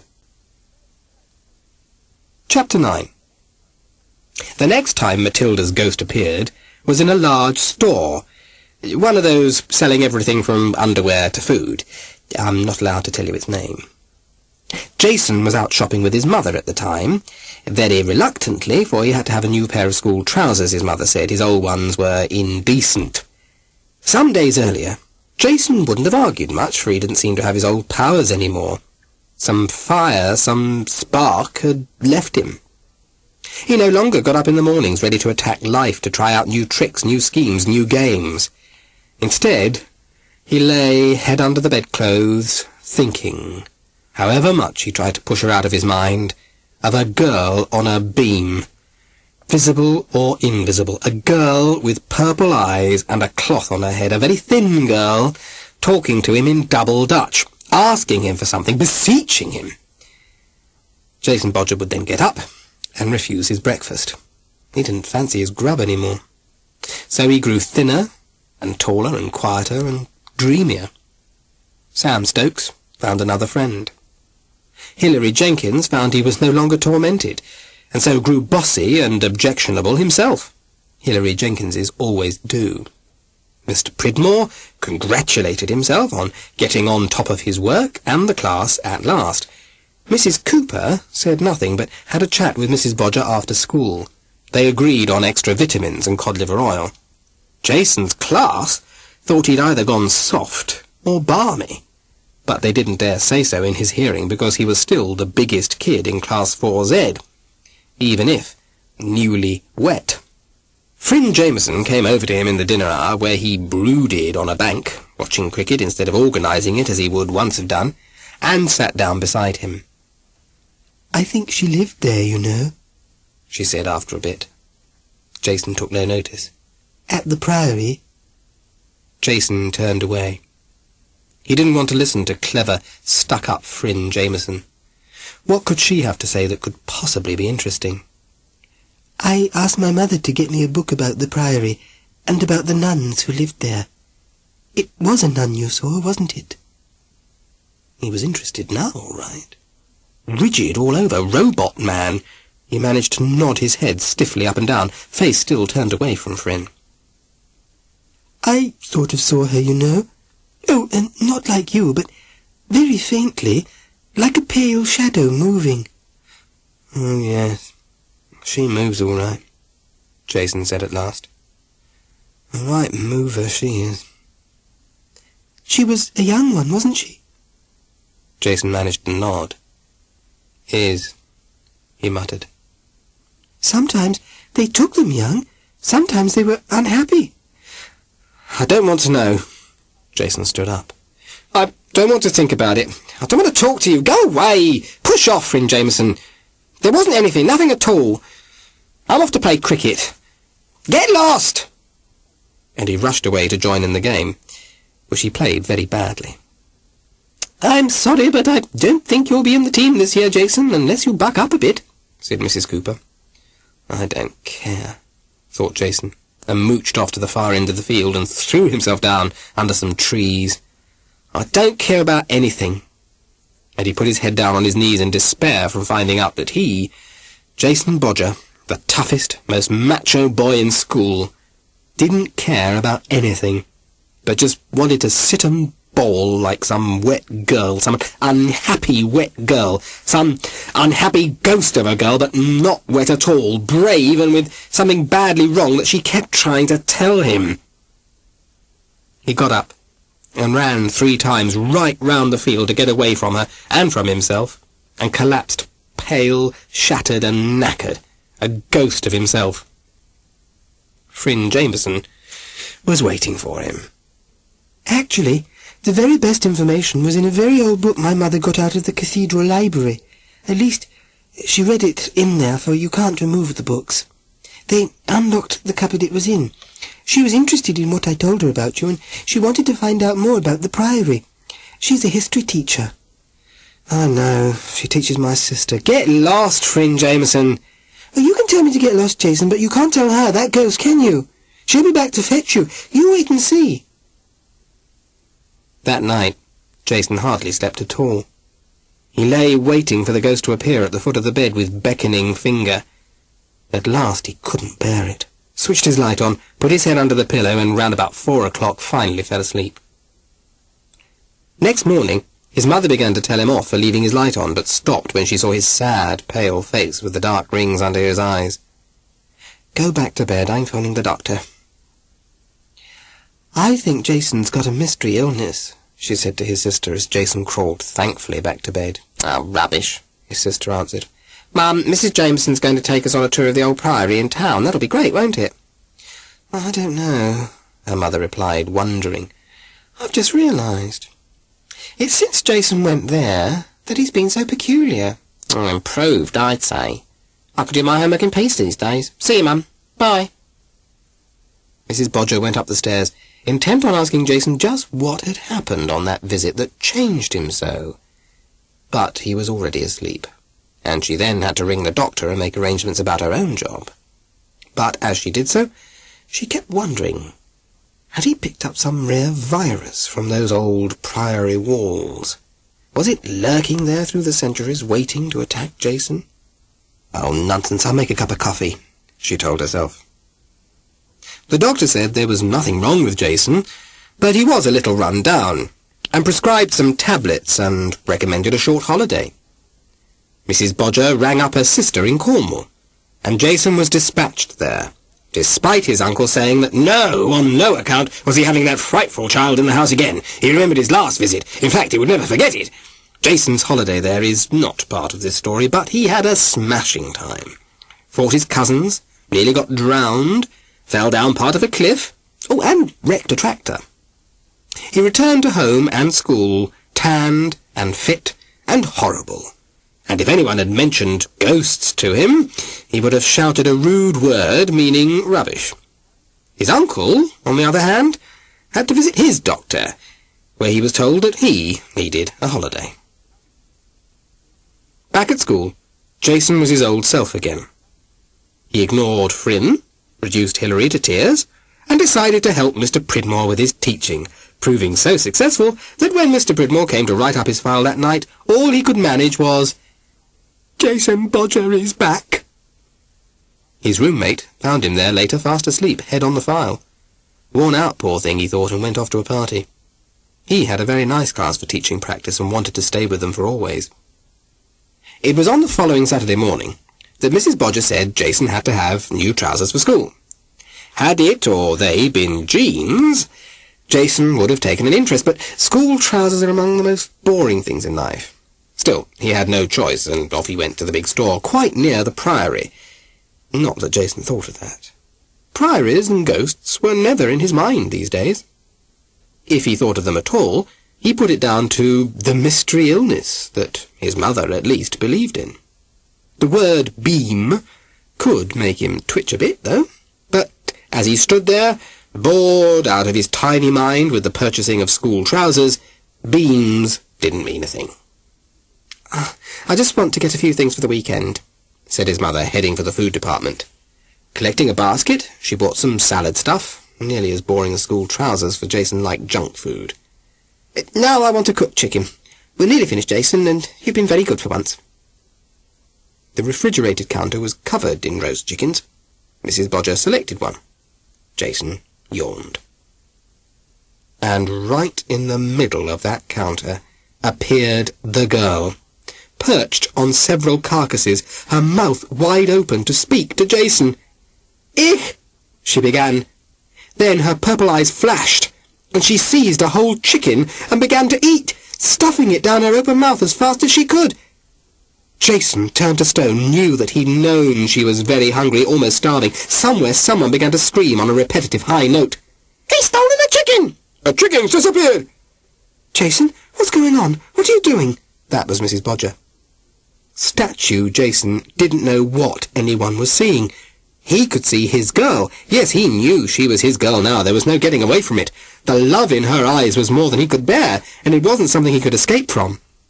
And there she sat, thin as a rail, stuffing herself with food as fast as only pausing once to grin at him. "Fetch your assistant! Fetch the manager! Fetch a store detective! Fetch the police! Stop that woman screaming! Catch the child's mother! She's going to faint! That's 'cause she took it! No, it was the boy! Where is it now?"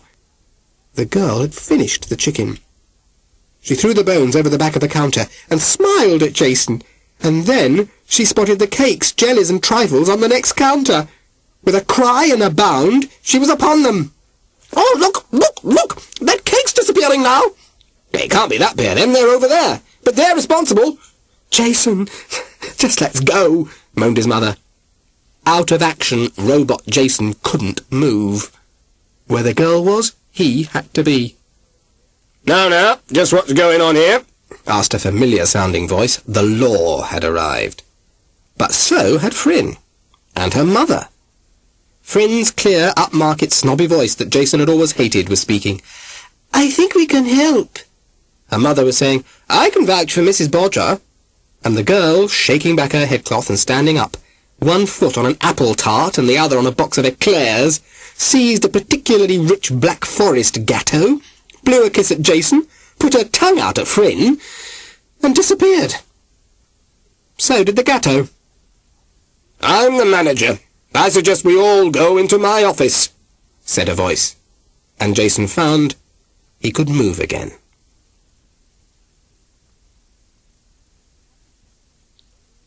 Chapter 10. And so Matilda arrived at last, and so have we, in front of that small, square, red sandstone building with the big chimneys that Jason, 800 years later, will think looks like an old barn. St. Catherine's Priory. I bet he wouldn't have known it then, though. Mint new, standing in a flowery meadow with a Minchin stream flowing through it, not a shop nor pavement in sight. Mr. Pridmore and Fryn will think they know what a day in the life of a nun in the Middle Ages would be like, but they will only guess from books. Matilda was about to learn what it was really all about, as Tyrrell banged on the huge door, bonk, bonk, bonk, while Bertha, Julietta, and the soldiers waited to be let in, all of them, dirty, hungry, and tired. For what a journey they'd had, through miles of forests, across streams and rivers, up valleys and down hills, at one time following through the levels and swamps the old, old road, perhaps the oldest in the country, wicker mats laid on mud. and except for worrying about Fat Johanna, Joss and Peridoc, and wondering what had happened to them after they'd been captured, for Matilda was whisked away and sent off to the Priory immediately, she loved every minute of it. Oh, yes, she wanted to escape from Tyrrell, and tried to on more than one occasion, but they always brought her back. And in the end, she gave up, and enjoyed this whole new world that she hadn't realized was so big and beautiful. She felt she'd like to travel forever. Perhaps go on a crusade like her father, after she'd driven Antikill out of the castle, of course. But sometimes at night, when they lay down to sleep in some old barn, or under the stars, she thought of Peridoc licking between her toes and cried herself to sleep. At last they arrived at the Priory, and Tyrrell smote with his great fist. The heavy door opened, and a nun stood there. "Christiana!" cried Bertha, throwing her arms round her, followed by Giulietta, who always copied what others did in the hope of getting things right, poor lamb. After embracing them, this nun turned to Matilda, smiling a thin smile as if it hurt. "I've been told by our dear sister Evelina and the noble Lord Antikill, her husband, to take special care of you." Matilda's heart sank. Sister Christiana looked just like Evelina, and though she'd left the castle a long time ago, Matilda could remember being whipped by her, though it might have been Evelina. She pushed the thought out of her mind, as Sister Christiana drew forward another nun, this time the spitting image of Tyrrell. No, it can't be possible, thought Matilda, not two of them. But Sister Christiana was speaking. "You will be in Sister Hilda's special charge, Matilda, and you must obey her in all things for your spiritual welfare." "Not on your Nelly," thought Matilda in Middle English, as Sister Hilda nodded to her and then spoke to Tyrrell. "Greetings, brother," which solved that one for Matilda. Tired and hungry as she was, she found their unfriendly faces just too much, and wanted to crawl into a dark hole and not come out for a long time. But then a little old nun, knee-high to a grasshopper, with quick, bright eyes, pushed through the two tall sisters and smiled so warmly at Matilda that she couldn't believe it. "Sister Superior says that the young novices are to be bathed and fed and rested, and the soldiers are to go to their quarters where they will be given food and ale." Sister Christiana frowned at the little nun, who grinned back at her and beckoned the three girls to follow her, which they did, thankfully. And so at last Matilda entered the Priory, stepping into that square hall with fat pillars. It was cool and clean. "Follow me," said the little nun, and down a winding staircase they went. "I'm Sister Teresa," she told them, "and I'm second only to Sister Superior, though it's sometimes difficult to get Sister Christiana to remember this. Ah, here we are." The room was small and very bare, though Matilda didn't notice. Her eyes were fixed on a tub of water, warm and welcoming. Now Matilda had only ever bathed in the moat and the river. Imagine! She stared in wonder, Bertha and Giulietta as well, while Sister Teresa laughed at them, and Sister Christiana and Sister Hilda appeared, terrified that they might miss something. Their clothes were taken away, and they were put into shifts, rather like nightgowns, and in these they had to take their baths, because it was thought immodest to bath with nothing on, which astonished Matilda, who'd done it hundreds of times in the moat and the river at home. She would, of course. Still, she felt marvellous afterwards. You try waiting for a long time, a very long time, and see how you feel when you finally get a bath. No, on second thoughts, don't. Her hair was washed so that it flowed out all around her in a great mane of crinkles and curly bits. She hoped they wouldn't shave it off. She'd heard in the castle that that was what they did to nuns, and Sister Hilda did indeed appear with her shears and cropped off Bertha's mousy locks and Giulietta's wisps. Giulietta screamed, poor lamb, at the sight of the shears, and Matilda muttered, "Go easy on her," to Hilda, and had her mane tugged sharply. Matilda waited for her turn, but nothing happened. Her hair was left long, though tied back and bundled up. Then they were given their clothes, called habits. Scratchy they were, and Matilda's hair was concealed under what Jason would think of later as her pudding cloth. And, last of all, they were given a long string of beads to tie at their waists. "For your prayers," said Sister Hilda, giving Matilda a sharp nudge. "Now I shall take you to the refectory for some food, smiled Sister Teresa. Thank goodness for that. I'm starving, thought Matilda, as they trotted along towards the stairway again.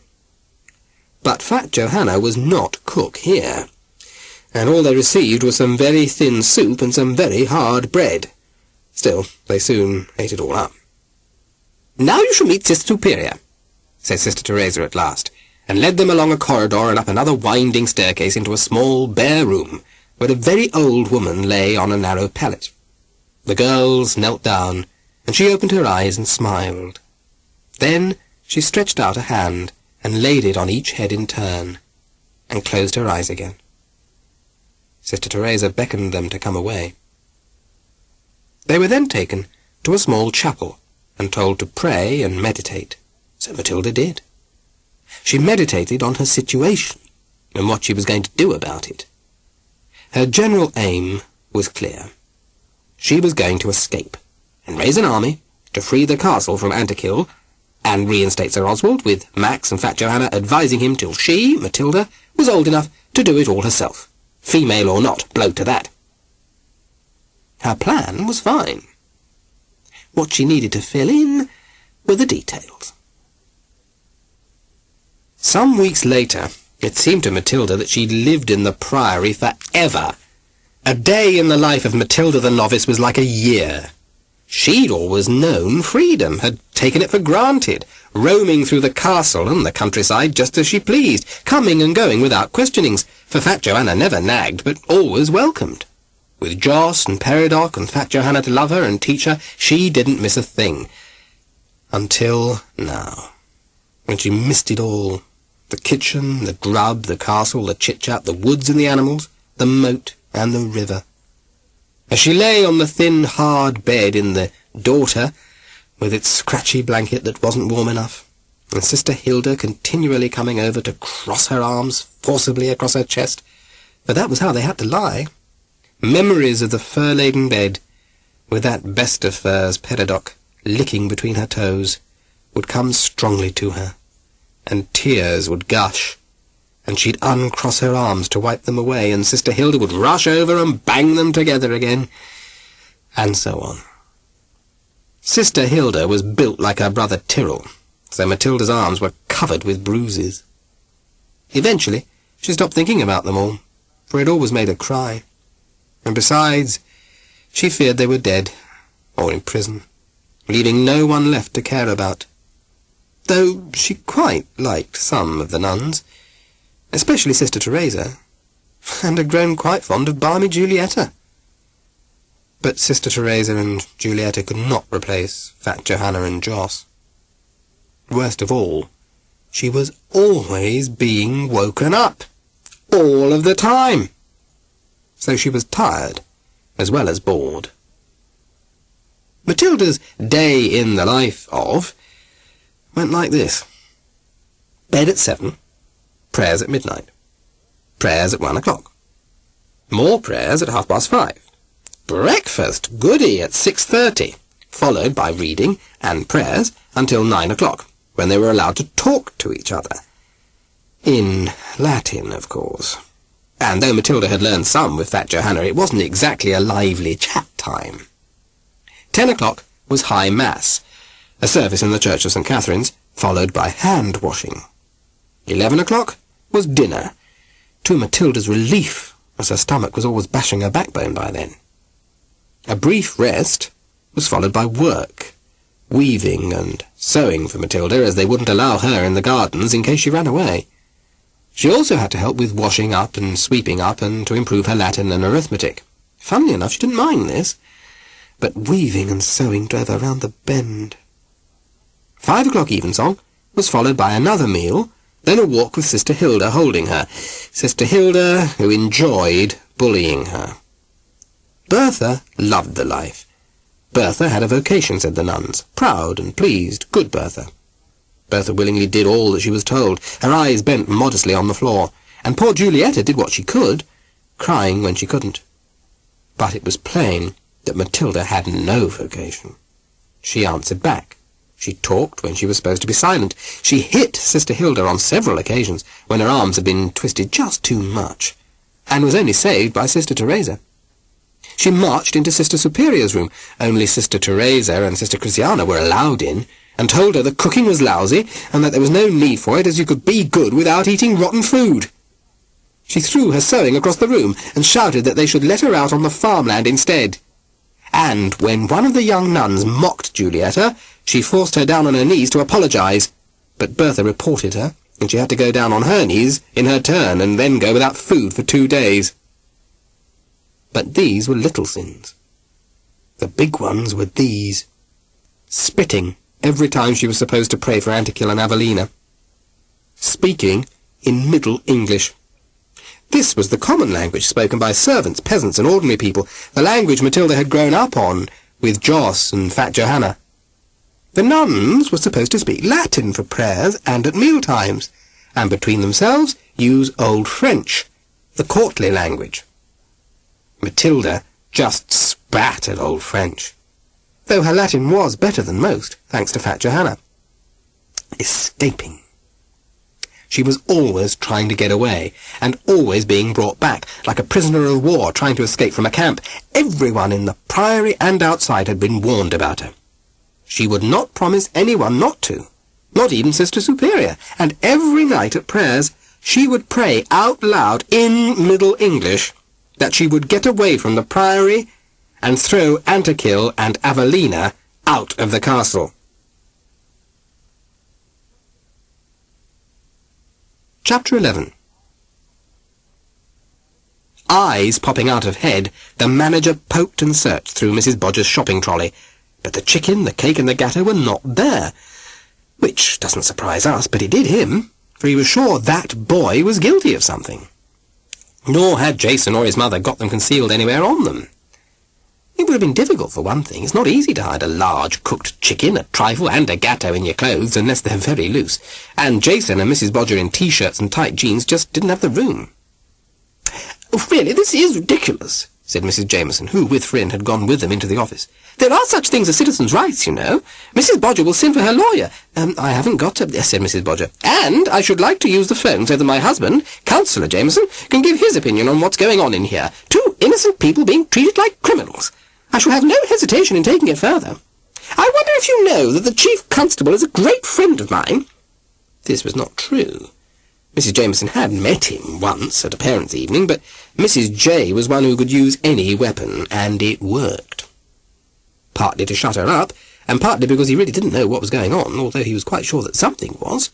The manager opened the door for them to leave, which they did at speed, while he watched them depart, mopping his brow. Was he getting old? Perhaps he needed a holiday. He put in for one as soon as possible. "Oh, let's go and have a cup of coffee," said Mrs. Jameson. "I think we deserve one." "Oh, please don't let anyone see me," prayed Jason as he sat in a smart cafe with his mother, Fryn, and her mother. He meant anyone he knew. He slumped in misery as conversation flowed over his head. And no, he didn't want a milkshake, thank you. And no, he didn't want any doughnuts, not even if they did have cream in them. "I shall just starve and waste away until there's nothing left," he thought. "Then I shall die and she'll be happy, for she'll have got me." He meant Matilda. He could just see the newspaper. "Boy found dead. Mysterious circumstances. No foul play suspected. Parents and schoolmates shattered. Our finest pupil, says grieving teacher." "And when she's got me at last, she'll make me do whatever she wants, and I'll be dead forever." Again he meant Matilda. Tears sprang to his eyes, and he looked down at the table, feeling ready to burst with helplessness and misery. "Why should it happen to me?" he wailed inside, as many people have done before him and will again. And it seemed that something in his head was saying, "Reason, reason. There is a reason." A hand reached out and touched him. He looked up with a sniff, and Fryn was smiling at him. Not the usual mocking, sending up, taking the mickey, Jason's a silly idiot to show off a boring chauvinist twit smile, but a dark-eyed, gentle, friendly, I'm with you to the end of the earth, or till Mrs. Cooper gives us both detention smile. "I've got an idea," she said. It's a miracle I need, muttered Jason. Mrs. Jameson and Mrs. Bodger were quacking on 50 words a second. Let's get out of here, muttered Fryn. Mum's awful boring. Mine's boring too. They stood up. We're off, said Fryn. Mrs. Bodger pulled at Jason's arm. Jason, take care. Don't do anything strange, will you? I'll look after him, said Fryn. Jason hadn't even got the strength to protest.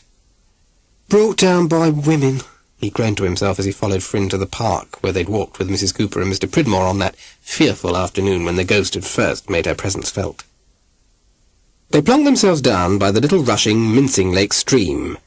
Minchin means a nun, so Mincing Lake means Nun's Stream, and Fryn began to talk, and Jason to stuff his hands over his ears. "No, I won't do it," he wailed, for he could still hear. You can, even if you do stuff your fingers in your ears. Oh, don't be chicken. "You be chicken if you saw her. She isn't after you, is she? No, she's after me. And she wants me, I tell you." I'll be with you. Tell me about her and I'll manage her. "No one can. No one can manage her. I know. She's put a spell on me. I'm magicked, voodooed. So I don't mind being chicken. I'm going to hide where she'll never find me. Run away." He stood up, trembling all over. Jason, once built like a tank, now swayed like a weed blowing in the wind. Poor Jason. Attack is the best form of defence, said Fryn, sounding just like Mrs. Cooper. "I don't care. I'm off. Tell them I've gone, Fryn. Tell them for me." "Stop! Wait! Jason!" cried Fryn. But she was still sitting down, so Jason had a fair start, and she may have been cleverer than Jason, but he was much faster. As she arrived, panting, at the park gate, Jason had disappeared. Jason ran as if demons were after him, and perhaps they were. People stared as he hared through the narrow streets, followed by cries of, "Look out! Look where you're going! Have you gone mad?" Which, in a way, he had, poor old Jason. 2 carrier bags went flying, and he knocked over a lanky teenager with a Mohican, who was just coming out of a telephone box. He merely got to his feet and shook himself, but a nearby skinhead yelled, "Who do you think you're pushing around?" and took off after Jason, who looked over his shoulder, then ran even faster, feet hardly touching the ground, faster than he'd ever run before, his poor old brain pounding to the beat of his feet. Away, away, away, running away, away, away. "Where are you running to?" someone cried. But Jason didn't know. Only what he was running from. Escape from the girl, escape from his fate, escape from his doom. He had to put as many miles as possible between the Priory and himself. By now, a policeman had spotted the skinhead, whom he knew only too well, and moved onto the trail, followed by 3 little kids running, and a dog, and 2 teenagers holding hands, sprinting, and 2 or 3 joggers.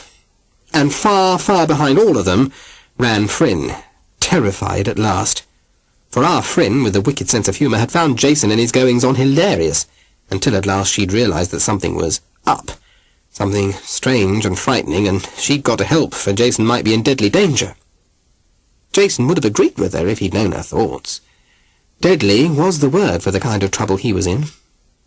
But into his poor, bewildered brain floated a picture, a view of a Cornish cliff, his holiday.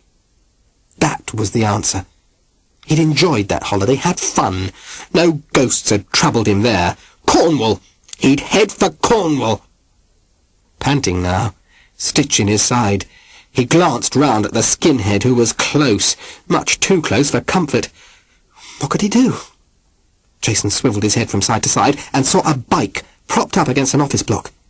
He grabbed it, leapt on it, rode, bump, bump, off the pavement, onto the road, and was away. This was the answer. He'd left all his pursuers behind in a moment. He pushed down the pedals strongly, standing on them to raise more power, bearing down with all his strength, hoping in some way to fight the fate that had made all this happen to him, Jason Bodger. And as he sped along for the quickest way out of town, he thought, "Great! This is the way to Cornwall. I'll go by bike. I'll get away from her and everything." He raced through the traffic lights with horns blaring and people shouting, and shot over the crossing, causing two cars to brake abruptly, then remembered too late that it was the left turning he wanted, not straight on, swerved, hit the edge of the pavement, clapped on the brakes, and flew over the handlebars. As he dropped down into darkness, she came to meet him, smiling and holding out her hands, purple eyes ablaze. And all the lights in the world and out of it flashed and dazzled and screeched at him in red and purple and blue and yellow and green and orange and turquoise and violet and silver and gold. "No!" screamed Jason. "No!" But they bored into his brain. He couldn't shut them out. "Help me! Help me!" he cried. An irritable voice in his head answered, "Help her, then! Stop messing about! Get on with it!" The nun said that Matilda was improving, that she'd settled down. But it was all camouflage, for Matilda had begun to use her brains. She saw that being a rebel and trying to escape was a waste of time, like headbanging. Running away into those forests on her own was madness. She'd be at the mercy of whatever wild thing was there, beast, man, or weather, and she wouldn't last long. What she needed was a strong, loyal companion, a good horse, some weapons, and provisions. For these, she needed outside contacts, so she made up her mind to try to find a friend who'd get a message to the castle. But before she could do this, visitors arrived. The Priory had quite a few, travellers and passing pilgrims, or sometimes lords and ladies wanting lodging for the night.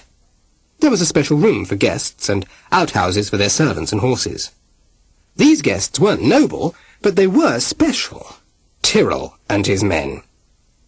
Into the entrance hall you already know, the one with fat pillars, where Jason messed about with the leaflets, were summoned Sister Christiana, Bertha, Julietta, and Matilda, who slipped in behind them, not wanting to be noticed by Tyrrell. Sister Teresa was already seated there, Sister Superior being now too frail to leave her bed. Sister Hilda had also put in an unlovely appearance. Tyrrell, who was there with 2 soldiers, handed over a rolled-up piece of parchment sealed with a fat purple seal, intended to show it hadn't been opened on the way. In this case it wouldn't have made much difference, since neither he nor his soldiers could read. Christiana read out this letter, dashing away a tear from her eye, for it said that Sir Oswald had died from wounds received on a boar hunt. "A likely story," thought Matilda. "I think horrible Ankh got him." She didn't cry, for although she felt sorry, she couldn't honestly have any warm feelings about someone who'd cared so little for her. But Bertha boo-hooed loudly, followed by poor Julietta, who thought this must be the right thing to do, until Sister Teresa reminded them that they should be rejoicing that their dear father was now serene in heaven, far from the sins of this world. During this, Matilda looked out of the window, where there were a couple more soldiers with the horses, one an extremely wide, short soldier who looked like...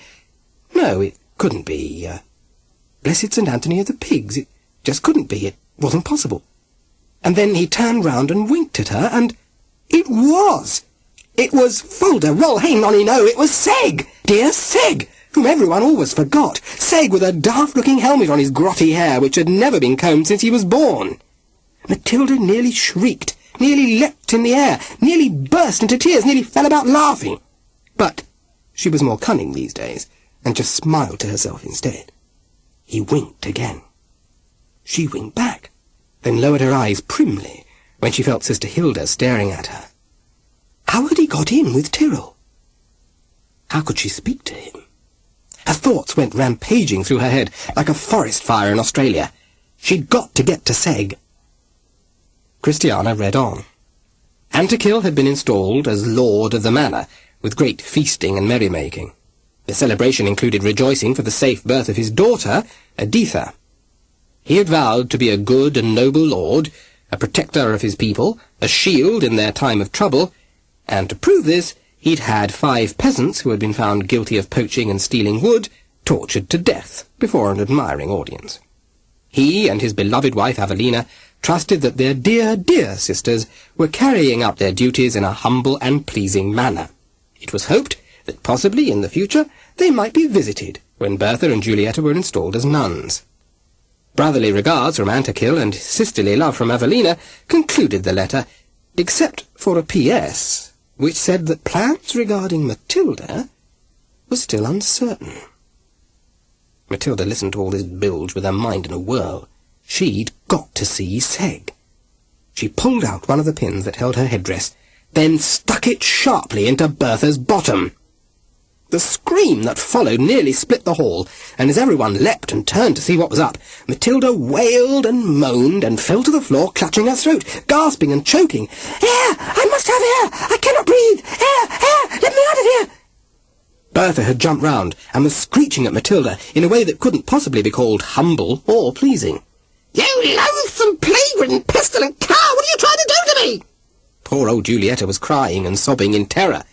Tyrrell and his soldiers wondered what on earth they were doing among a lot of hysterical women. "Air! Air! Or I shall die! The plague! It must be the plague!"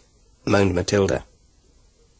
Now, Tyrrell always had instructions straight from Antikill that Matilda must not be damaged in any way, so he thought he'd better do what the wretched girl asked. He opened the door, and out stumbled Matilda, groping, arms outstretched, as if she didn't know where she was going, remembering from time to clutch her throat. "Air! Air!" she gasped, and fell straight into Seg, who naturally didn't budge, since he was built like a tank. "By the stream! Midnight!" she muttered, before pretending to pass out under a horse. And now Sister Hilda moved into action, flinging Matilda over her shoulder in a fireman's lift. Yes, I know they didn't have firemen then, but they still knew how to carry people, and carted her off to the daughter, where she intended giving her some sorting-out treatment. But, fortunately for Matilda, she was stopped on the way by her brother Tyrrell, who warned her that this one must be specially cherished. That night, the Priory was a place of strange sounds and shadows, footsteps and whispers, of intrigue and mystery, and also fear. A new moon, shining fitfully as clouds drifted over it, peeped through the barred windows. All appeared to be still. But in her private cell, for she didn't sleep in the daughter along with the others, Sister Christiana was reading a piece of parchment, slipped secretly to her by one of the soldiers when Tyrrell wasn't looking. On it was written, "Matilda must get lost. Destroy this. Your ever-loving sister, Evelina." "Well, what do you know?" murmured Christiana to herself, in Middle English, of course. Then she sat and thought and thought and thought. In another cell, Sister Teresa watched lovingly over Sister Superior, who lay dying. For the dear friend she had known and loved, Sister Teresa wept. But for the dear friend happy to leave her worn-out body for the comfort of heaven, she could only rejoice. Sister Hilda had been sent to fetch the priest. 2 other nuns kept vigil with Sister Teresa, waiting for the priest and for the end of the long night. Sister Teresa prayed for Sister Superior, and also for the Priory, for she feared what might happen in the future. Suppose Sister Christiana, whose ways were not those of the gentle Sister Superior, should try to take over? Sister Teresa did not like Sister Christiana. Goodness and Sister Christiana did not seem to have much in common. But would she, Sister Teresa, be strong enough to stop her? "Tomorrow I shall write to the bishop for guidance," thought Sister Teresa, leaning over to wipe the old woman's forehead.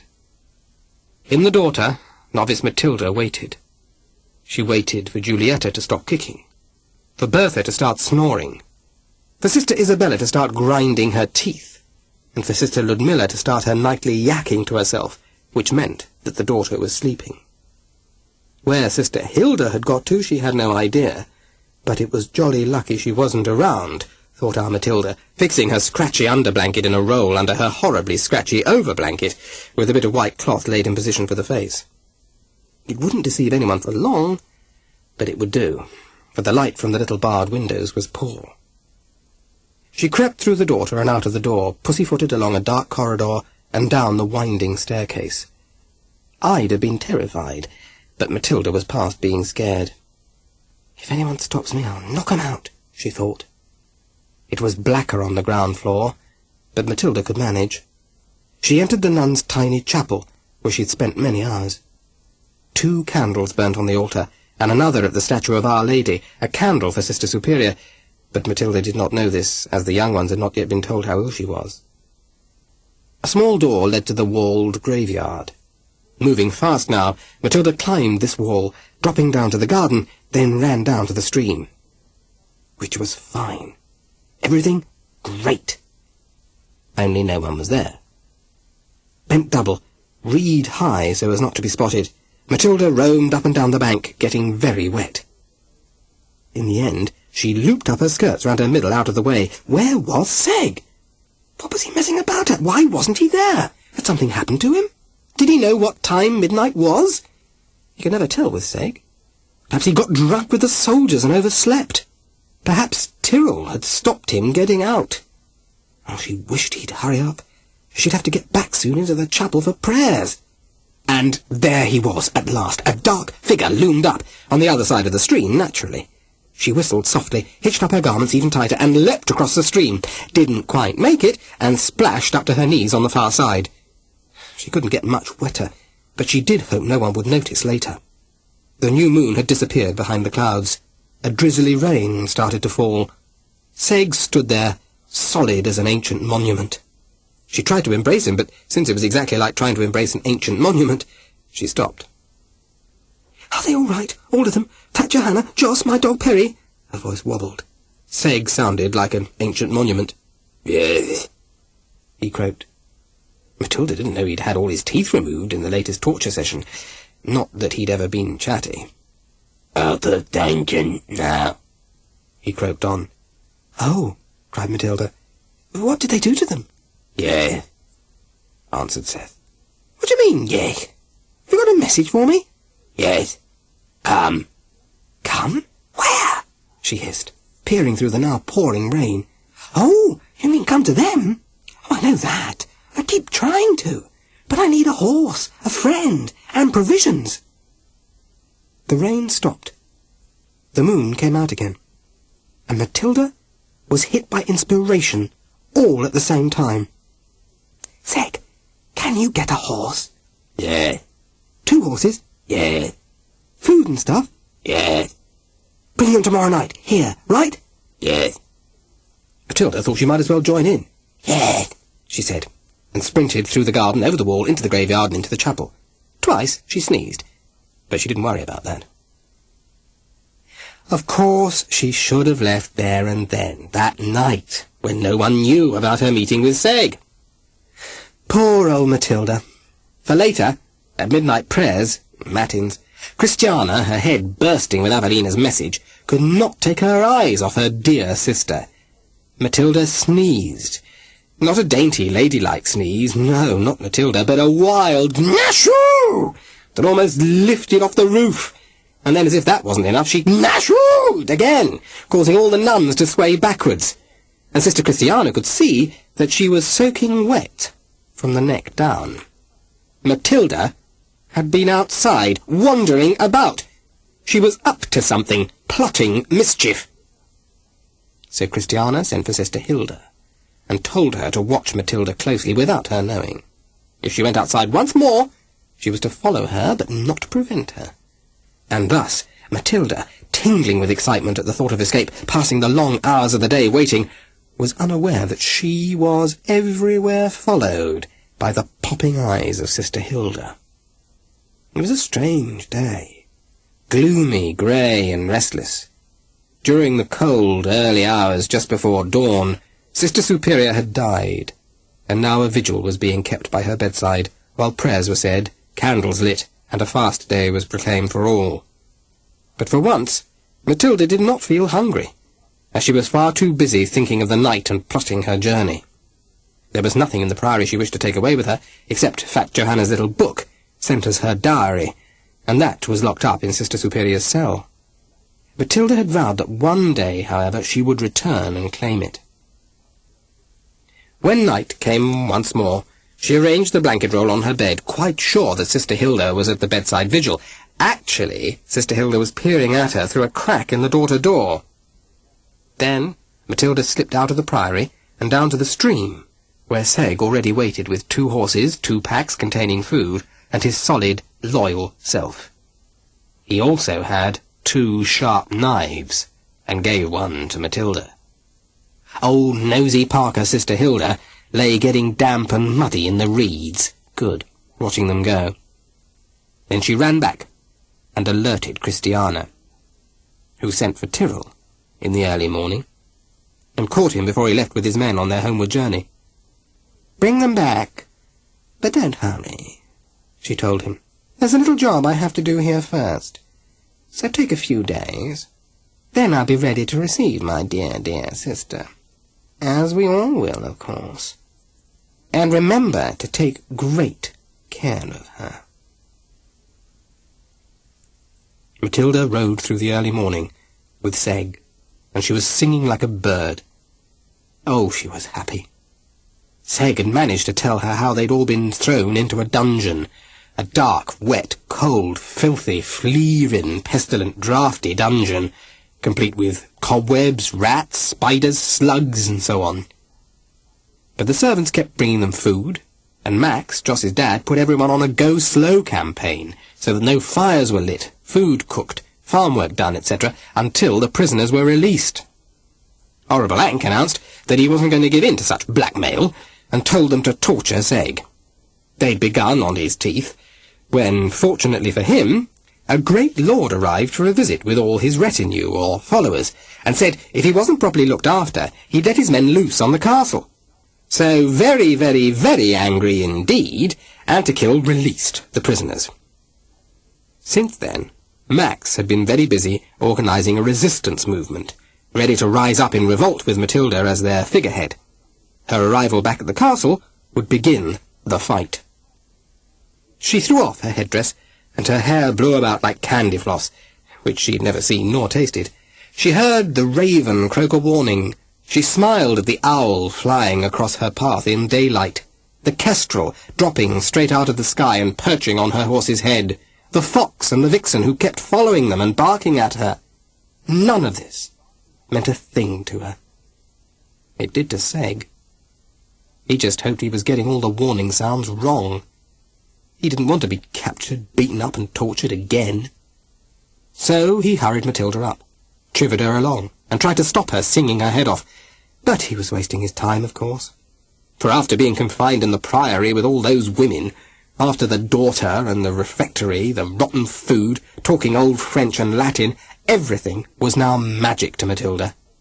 The countryside, the blue sky, the birds, the animals, the forest, the bread and meat that Seg had brought with him, stolen.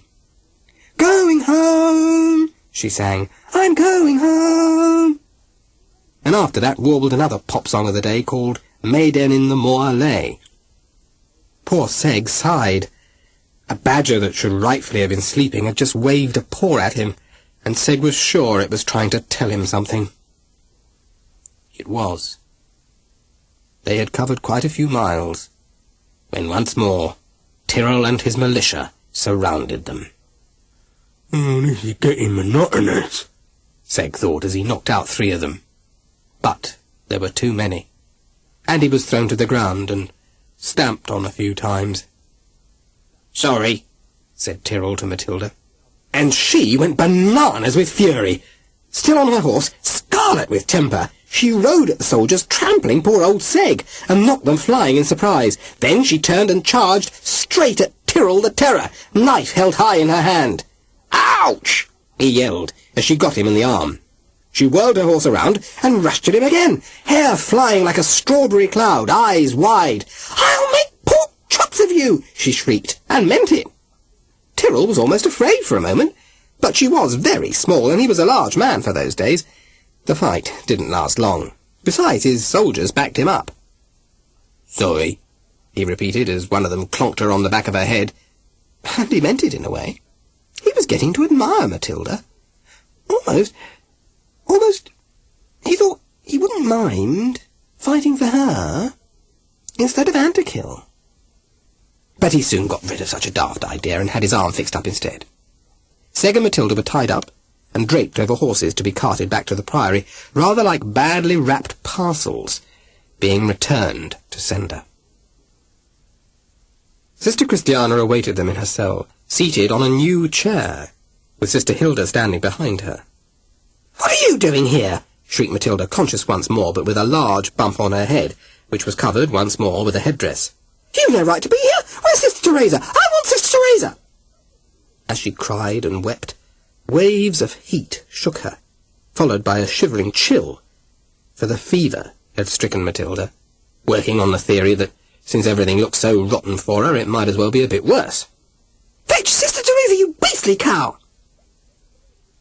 "I'm sorry to say that Sister Teresa had an accident, and we decided that it was best for her to have a little holiday, so she's no longer with us," said Sister Superior Christiana. "Moreover, since I am now the Sister Superior here, my word is law, and you must treat me with respect."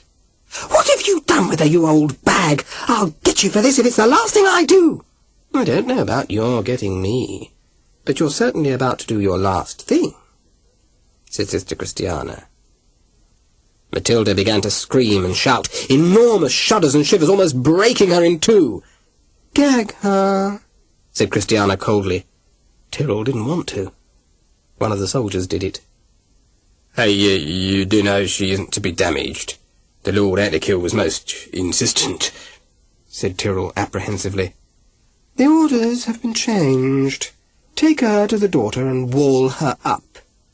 Then you report back to the castle that she was lost escaping in the forest. Here is a ring for your pains, and some silver for the soldiers." The ring was Julietta's dowry. And so the soldiers began their work, walled up Matilda in a corner of the daughter. They didn't like it much, and they protested, but not enough. Matilda could not cry for help, and as she flung herself against the rapidly rising wall, the merciful fever took over, and she fell to the floor.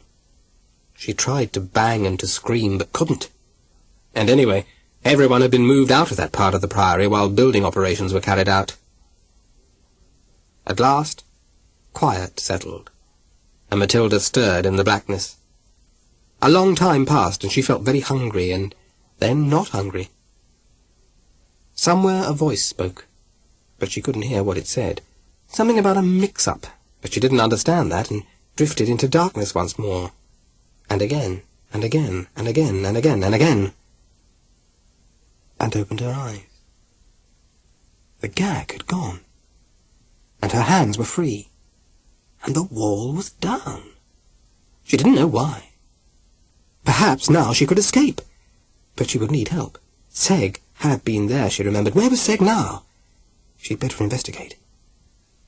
Everything looked rather hazy, and she was a bit dizzy after that nasty fever, though that might be because she was so thin and hungry. She thought she'd been hungry forever.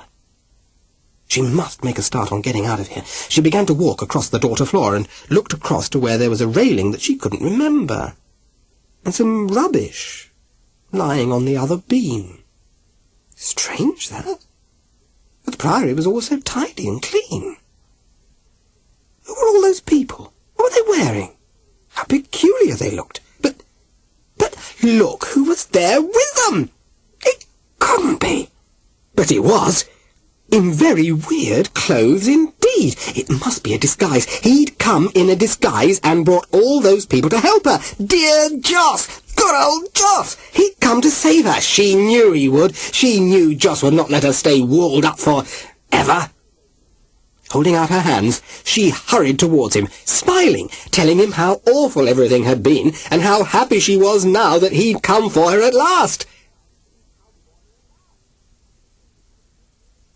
Chapter 13. Something was pressing heavily on Jason. It was hard to move. In fact, he didn't want to move, and he lay there for some time thinking about not wanting to move.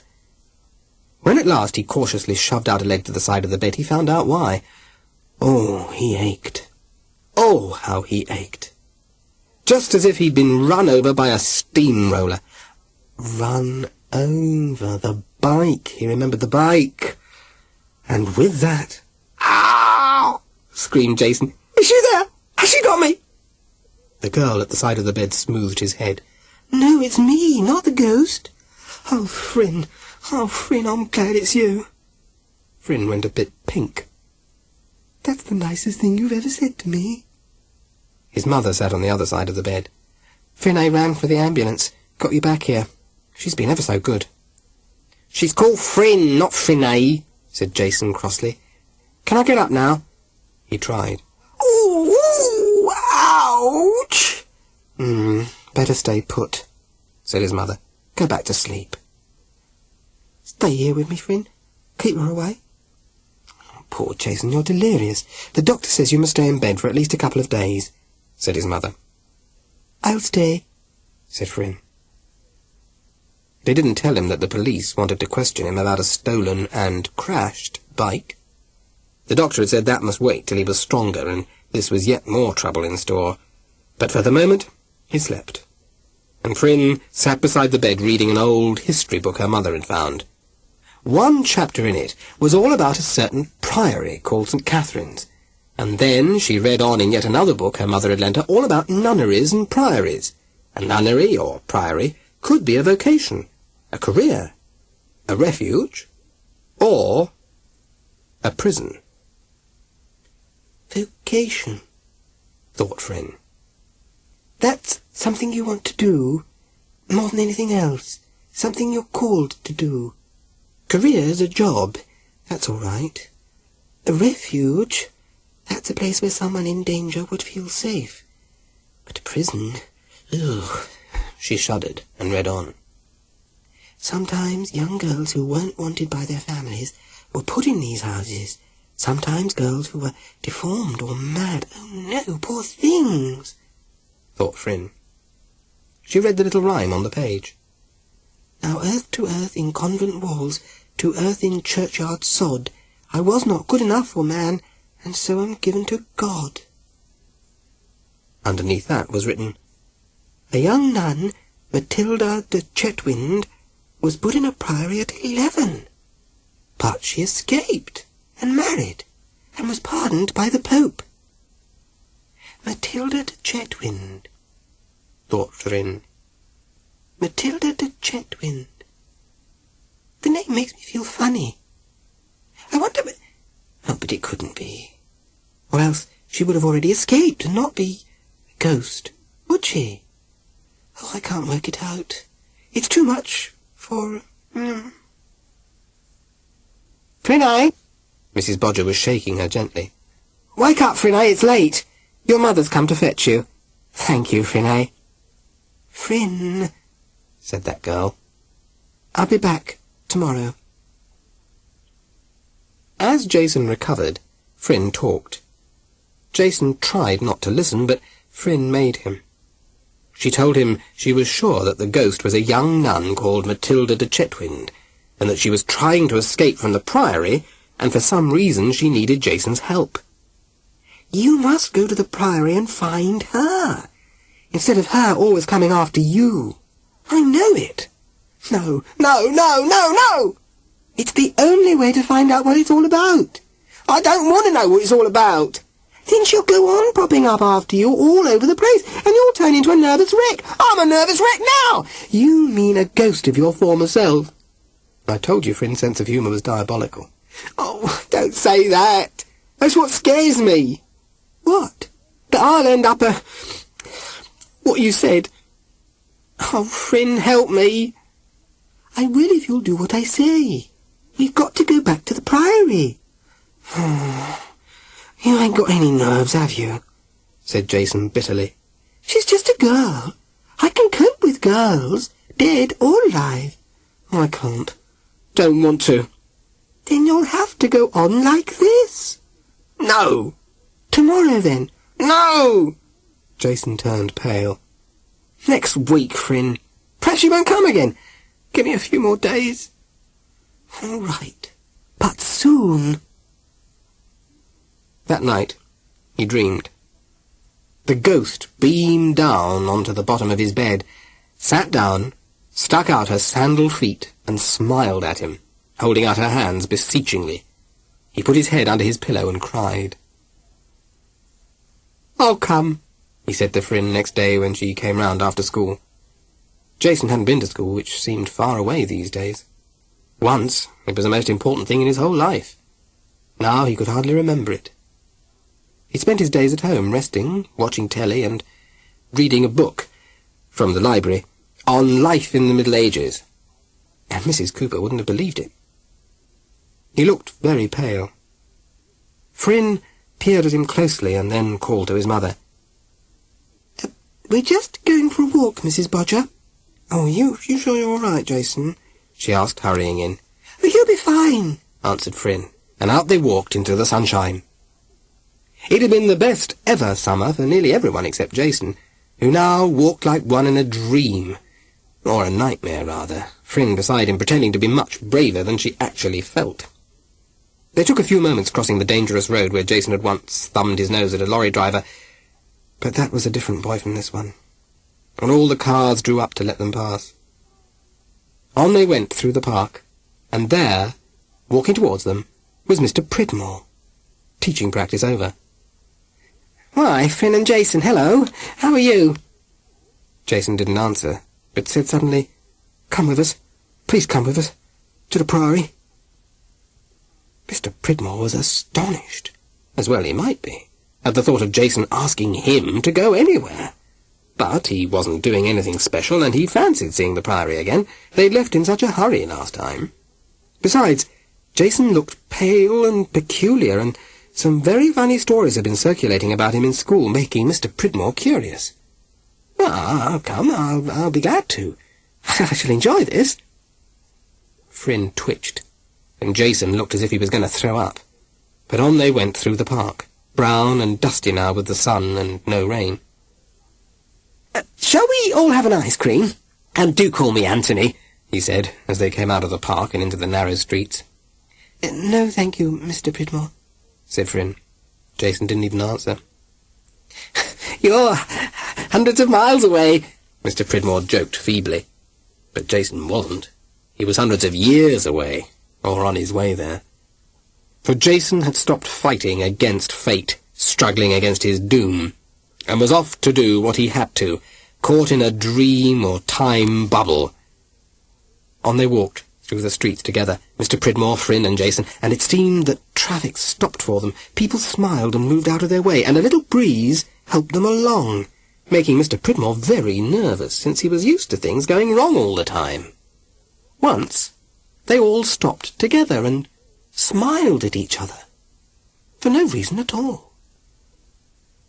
The Priory was almost empty, for the tourists were leaving for tea. Mr. Pridmore had just the right money for the tickets. "Have a nice look round," said the curator, "and you won a very pretty girl." Up the stairs they climbed to the place where Jason had first encountered the ghost of a nun. It was all still. Far below, the kitchen was dark and silent and old. The dusty paper plates still lay on the beam. The three of them stood by the railings and waited. Nothing happened. Jason turned to Fryn.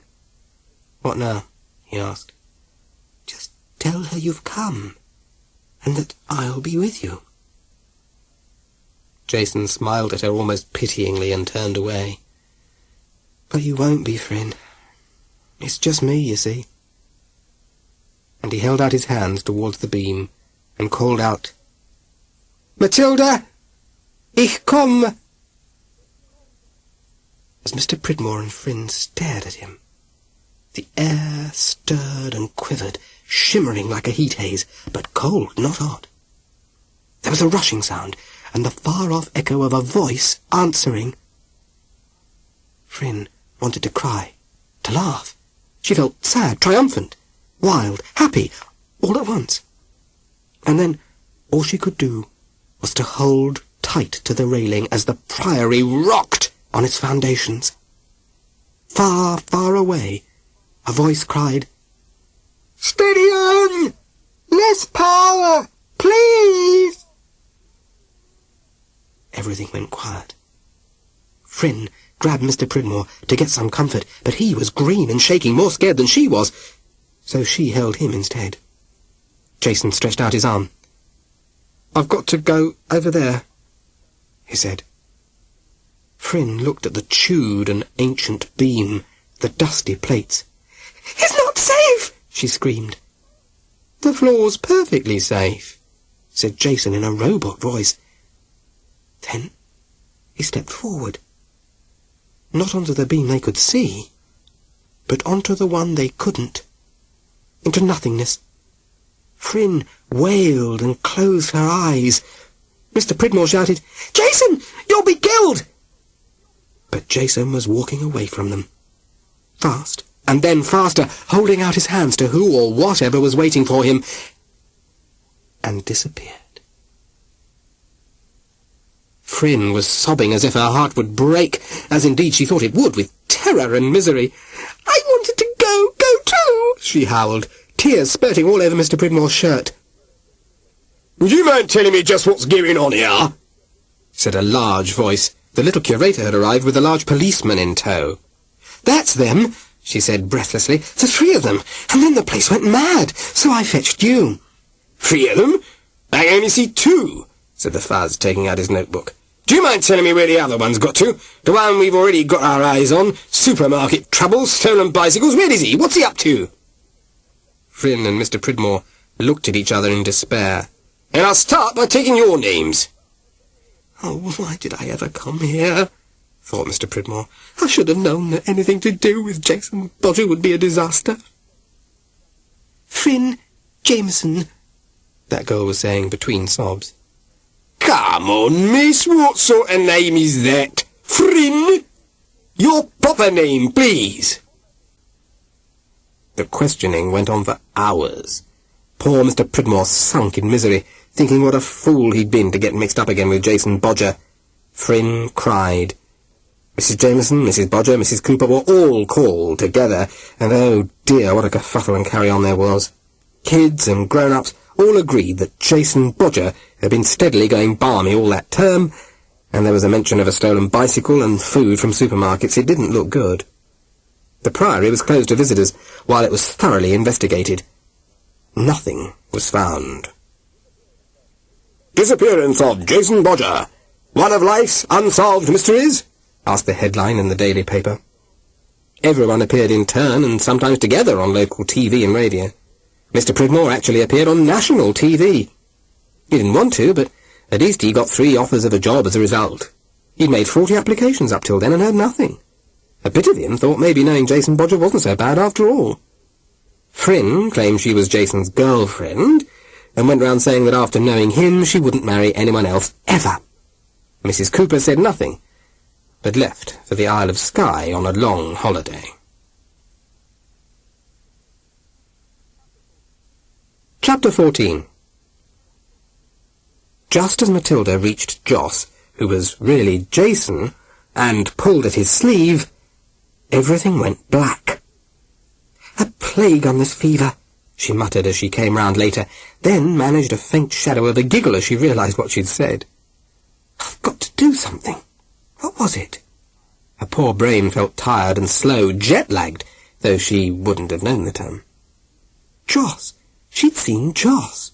Joss was about here somewhere, but by some miracle he'd managed to get into the Priory with all those funny-looking people talking in strange voices.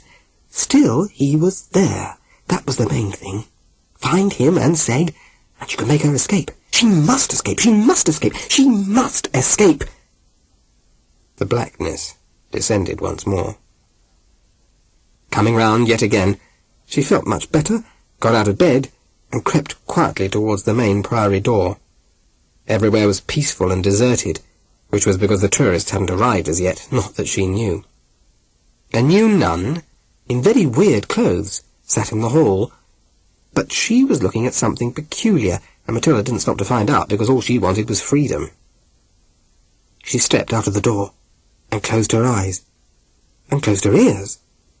For the fever was giving her hallucinations. Where was she? Where was the grass? What had happened to the trees? All those horrible castles everywhere. What were those ugly noises, banging and snarling, and the dusty smells that caught her breath? A tall, thin monster walked by on long, scraggy legs, wearing wire bits on its head. Music came from a box it carried. She started to run down the alleyway, and found that she could glide instead. She turned a corner, then hid, trembling behind it, for coloured, shiny boxes shot everywhere, throwing out smoke and roaring like animals. Is it a dream? Or am I very ill? Thought Matilda, and found she could fly and hover above all the boxes and the buildings and the tall, peculiar people everywhere, more than she'd ever seen at one time. She didn't know what she was doing, but this gliding was pleasant, and she could take a good look round for Joss and then get back to home, the castle where things were green and ordinary. Oh, that awful noise above her head as she glided along above the boxes and the people. A great bird whirred in the sky. It could only come from hell, it was so frightening. A helly bird. Take no notice of it, that was best. Just find Joss and Seg and get away. They'd help her sort everything out. On she glided.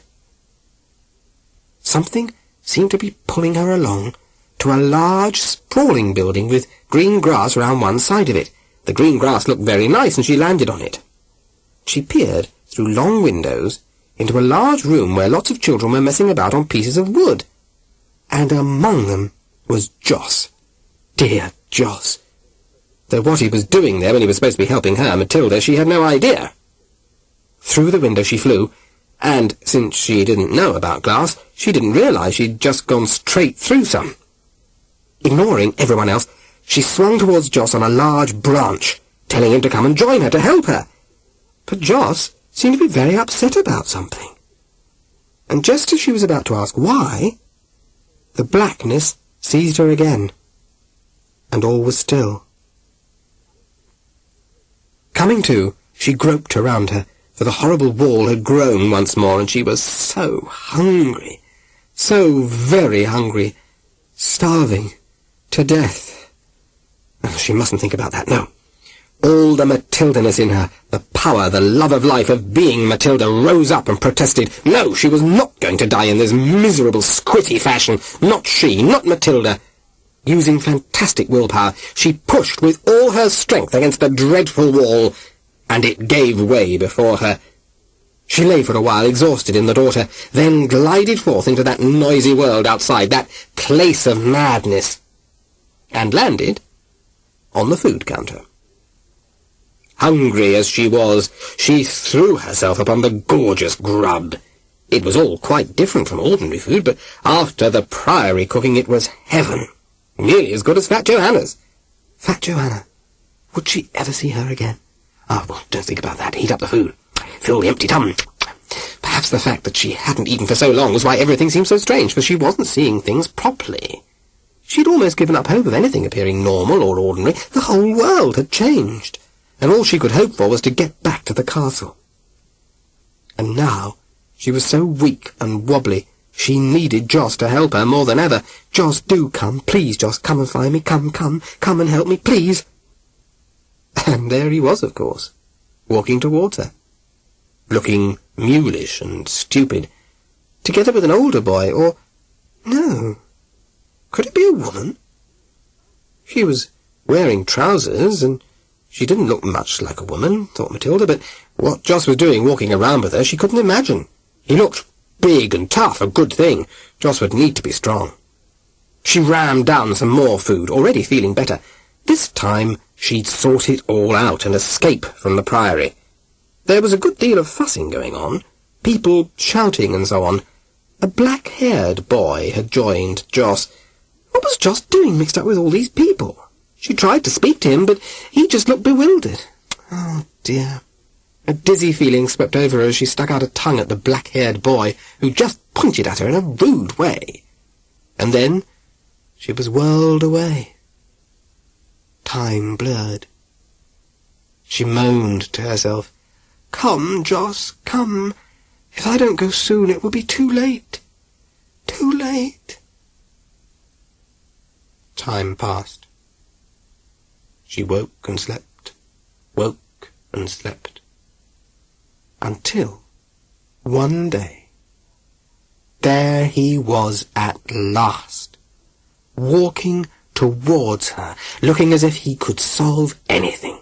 Not looking scared, not running away from her, but saying, "Matilda, ich komme." There followed a great deal of noise and confusion, and she thought the Priory would collapse around them, but somehow they made their way through blurred walls and shifting stairs to the outside world.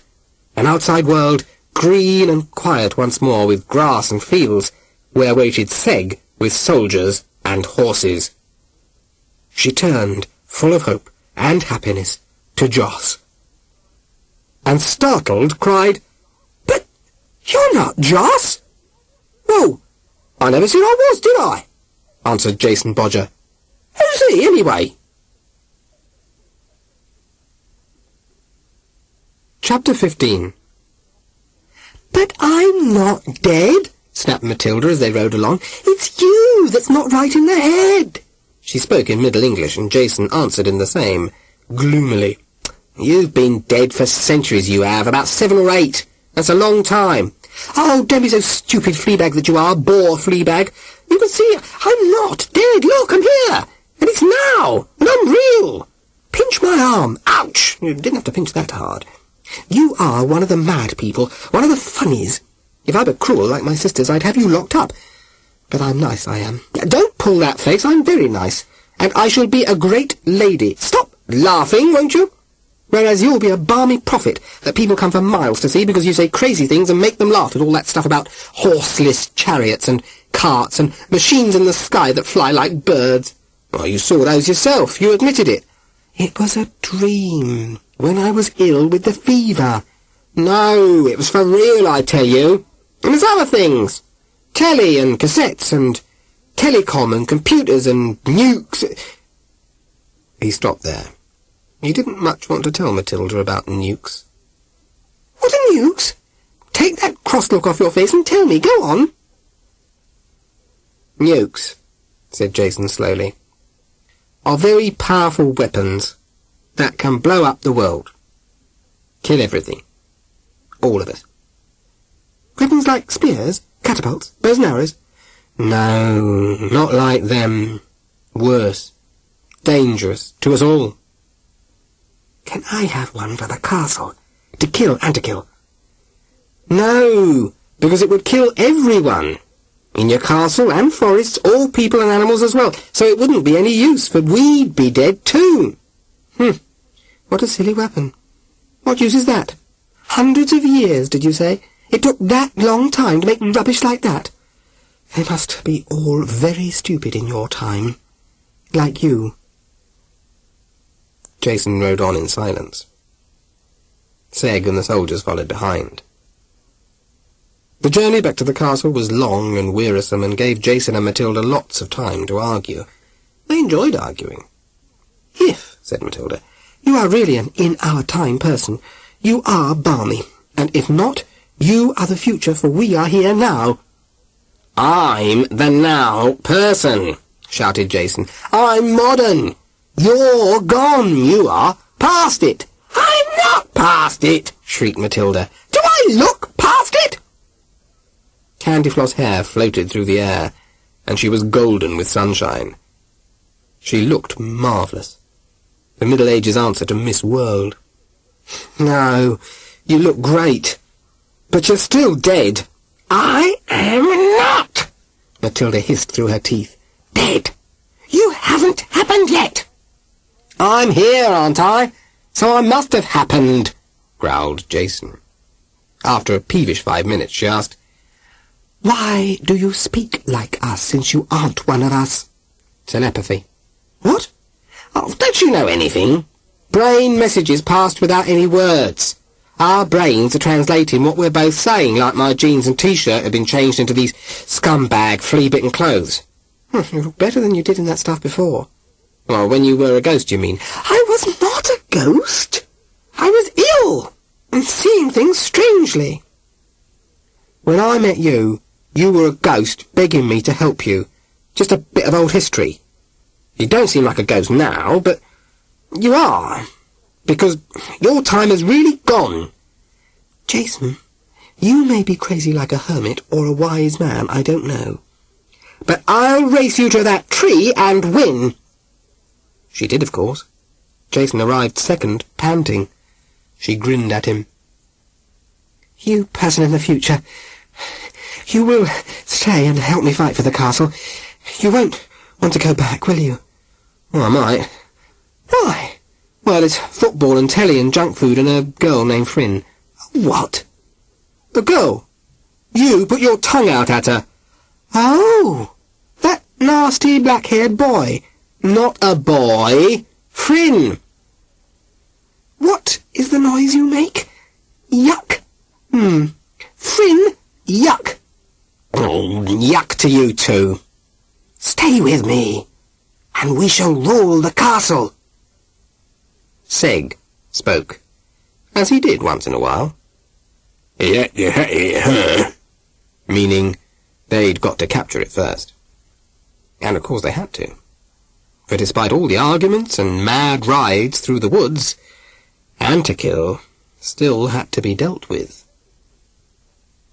As they made their way through the forest, people came out to join them, in ones and twos at first, then more and more, emerging from hidden places, sliding from the huge trees, riding along the quiet paths, all falling in behind Matilda and her band, a mini army, gathering out of hatred for Antikill and all tyrants who make ordinary people's life a misery. In their hands they carried sticks and staves, long poles and farm tools. But there were others, with a harder look in their eyes, who carried knives and bows and arrows, the professionals, who travelled the country looking for trouble spots to join in and earn themselves a little gold and booty. To Jason, they nearly all looked squat and short, and many had rotten teeth, or an arm or leg missing. But they laughed and smiled and shouted for Matilda, and here and there he caught sight of a face that seemed familiar, the image of one he knew in his own later world, one who looked like his uncle, another like Mr. Pridmore, only about a foot shorter. They sang and joked as they journeyed along until Castle Adamant loomed over the forest trees, and then they fell silent. Together they gathered in a wooded valley, well concealed by the giant yew trees that ringed it. "We must plan our attack," announced Matilda, perched high on a fallen tree. Pandemonium followed, as about 350 people put forward 400 ideas. At last, Seg uttered, "Oof!" he cried, and everyone fell silent. A tall, thin man, with the face of an animal trap, stepped forward. "This is how we capture a castle up north," he said, and outlined a plan. Matilda listened, then looked at him for a long time. "To fight Antikill with you would be to use poison against poison.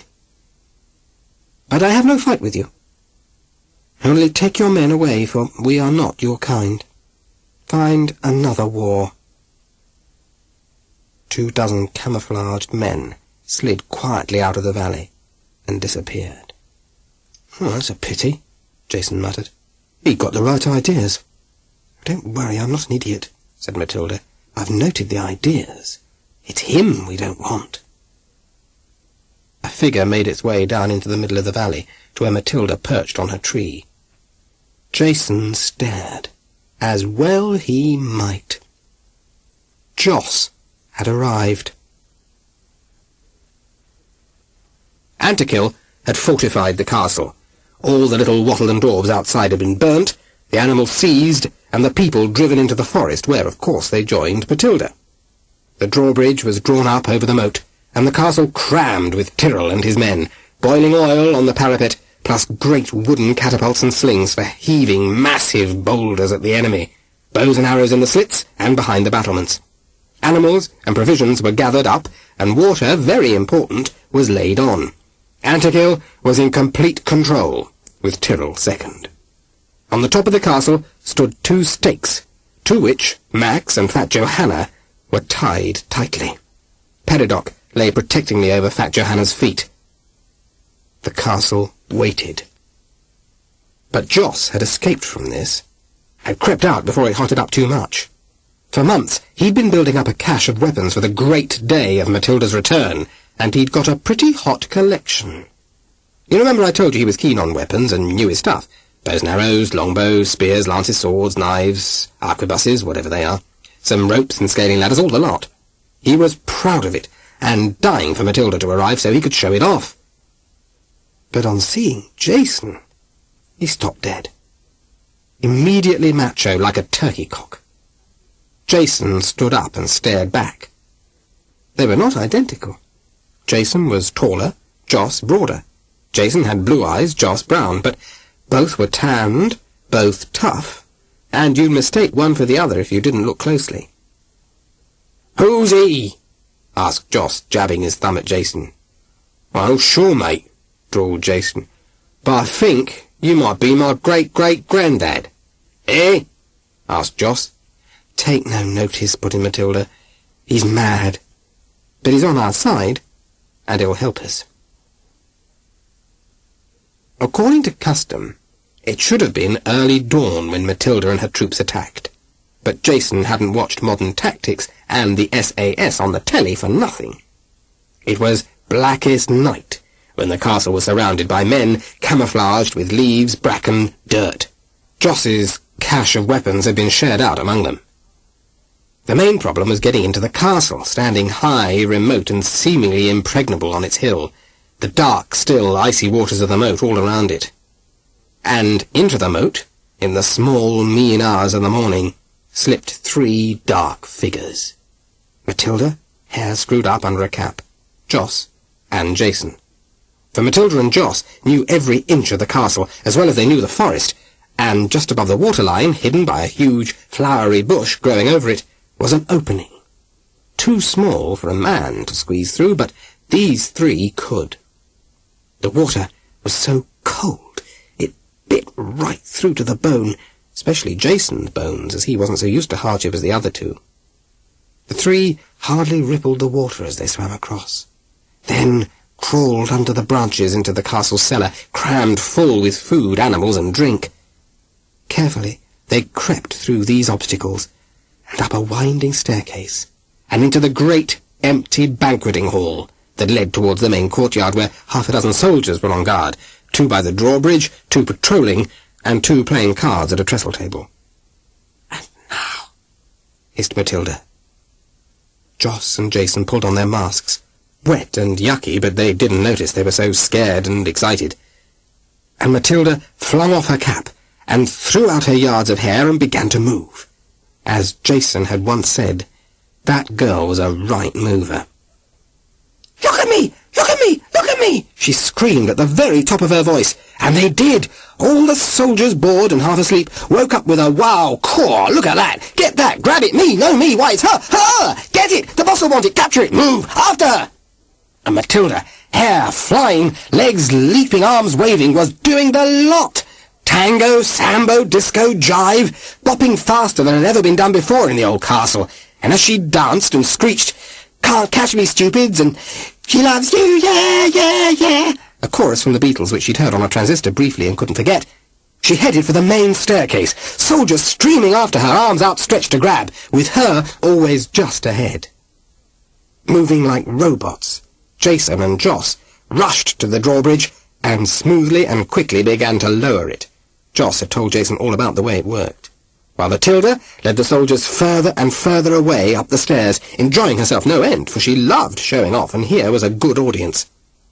They'd forgotten all about the drawbridge, especially as she started to sing a few insults as well, fat belly and flat feet and warty and wobblegob, as she went, as they all went. Her plan, oh brave Matilda, was to lead them right to the very top of the castle, and leap off down into the moat and back to Seg and company, who would be, in fact, even now were, rushing in over the drawbridge with ear-splitting shouts, sounding like the end of the world. Archers were lined on the banks opposite, ready to shoot as soon as Matilda was safely over and back into the moat. Behind them were dozens of kids, and at a signal they all began to bang and shout and sing and scream as loud as they could. Surprise, as their professional had said, is the best weapon. Inside the courtyard, hand-to-hand fighting had already begun, with swords and knives and sticks, for 4 of the soldiers had realized what was up and turned round from Matilda, calling for the others who were sleeping. Boiling oil was thrown from the top, but most of the invaders had safely crossed the drawbridge by now, and it didn't go far enough to drench the archers on the far side. Tyrrell, roused from sleep, and in a fiendish temper, rushed out, shouting directions, and Antikill and Avelina woke up, each blaming the other for whatever was going on as they grabbed their clothes, ready to fight in Antikill's case, in Avelina's to seize her jewels and baby, in that order, and get ready to join whoever won, or possibly to escape, if she needed to. "Do what I say!" commanded Antikill from the top of the stairs down into the courtyard. But no one took a blind bit of notice, being so busy doing their own thing with the particular enemy they'd lined up. Jason and Joss were fighting back to back, for they'd already found they worked well as a team, and that way they were in no danger of a stab from the rear. Seg, like a giant oak, armed with a huge stave laid about him right, left, and centre. Shouts and blows re-echoed through the banqueting hall, and slowly the invaders gained their objectives. Bursting with rage, Antikill leapt up and down, cursing and shouting, and was knocked over by Tyrrell chasing an invader. "It's chaos!" he shouted. "A muddle!" "Always is!" yelled Tyrrell. "See if you can see what's going on from the top!" And so it was that Antikill reached the castle roof and spotted Matilda.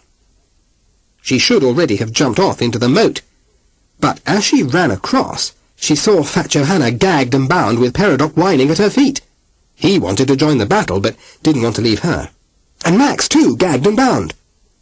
Tears spurting from her eyes, Matilda cut away the ropes as fast as she could, with Peridot leaping all over her, and by then it was too late to jump, for the noise of battle was all over the castle, and Tyrrell's soldiers tried to hold their own. "Down the stairs!" yelled Max, who wanted to be where it was all happening. And Antikill saw Matilda. With one leap, he seized her, twisted her in front of him, and pointed a dagger at her throat. And just then, Joss and Jason, with Seg hard on their heels, arrived. "One false move," said Antikill, "and she dies." "Give up," said Joss. "You've lost, you overlooking man," said Jason. "So surrender," said Joss. "Let her go," said Jason. "I do the bargaining," said Antikill, smiling. "I want 2 horses, with food and provisions, brought to the drawbridge for me. And then I want a 24-hour truce for us to leave for France. 1 false move on your part, and she dies. If you behave sensibly, she shall go safely with me, and be my bride." Matilda bit him. But, though he flinched and blood flowed, he didn't let go. Back against the parapet, Matilda held tight against him. He waited. The others waited too, faces blank. For up behind him, mounting high on a scaling ladder, appeared the gap-toothed face of Seg, a huge stave in his hand. Plonk! It scrunched down on Antikill's head, and he fell flat on his face, while Matilda quickly wriggled away. He would be out cold for some time, as was anyone hit by Seg. Tyrrell, arriving at the top, saw his master lying prone, and summed up the situation in a flash, going down on his knees to Matilda, saying, "I am your loyal servant to the end." "That depends whose end it is, I suppose," said Matilda. "Oh, all right. But go and stop the rest of the fighting and round people up so that Max here can sort it all out. And find my sister Avelina." The part of leader came naturally to Matilda. She walked down to the banqueting hall, followed by the others, and sat on the main chair, with Fat Johanna behind her, Joss and Jason on her left, Max on her right. The people and soldiers assembled, rounded up by Tyrrell, working hard as usual. "Where is my sister?" asked Matilda. "Oh, I think she escaped down a scaling ladder. Since she had the baby, people let her through. Do you want me to follow and kill her?" "No, of course not. See that she goes to the Priory, where Sister Teresa will be in charge from now on. She'll either reform Avelina, or she and Christiana will drive each other crazy. Put Antikill in a dungeon for now. He can help with community work later. All the village huts have to be rebuilt and stocked. There's a lot to do. She turned to the people waiting. First, we'll have a feast. Then we'll get to work. Remember, I'm the boss. She looked at Jason and grinned. Okay. She'd learnt that off Jason. And everyone cheered. Chapter 16. Time passed. Jason wasn't sure how long. And then, one morning, he woke up remembering the league table and the charts. And more than anything else in the world, he wanted to know who was top. He wanted to go home, he told Joss and Matilda.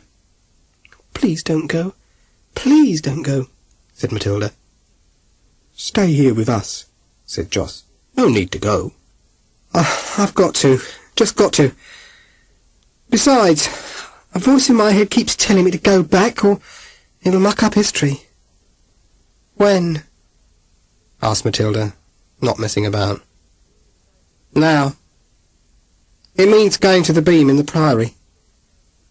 Come with me, you two. I can't, said Matilda. Antikill comes to trial next week. I'll come with you, said Joss. Seg went as well. It took a long time, as usual. Jason explained about jets and rockets and high-speed trains and racing cars on the way.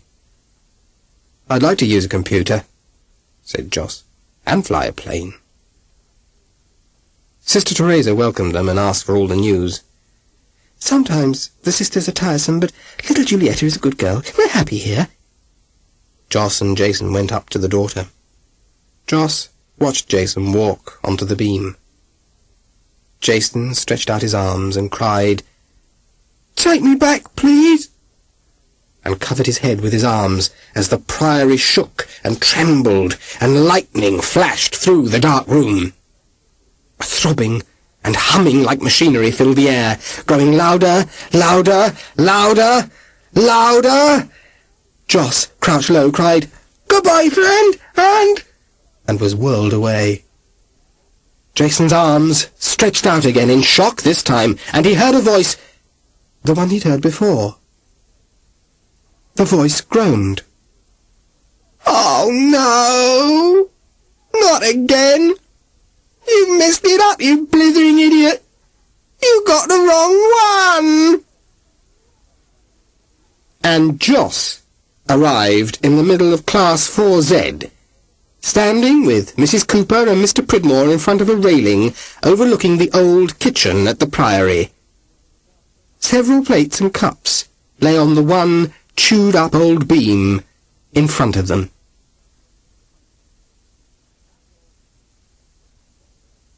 That was Jason Bodger and the Priory Ghost by Jean Kemp, read by John Green. We do hope you've enjoyed this Chivers audiobook, and if you'd like to listen to further titles, please contact your local library.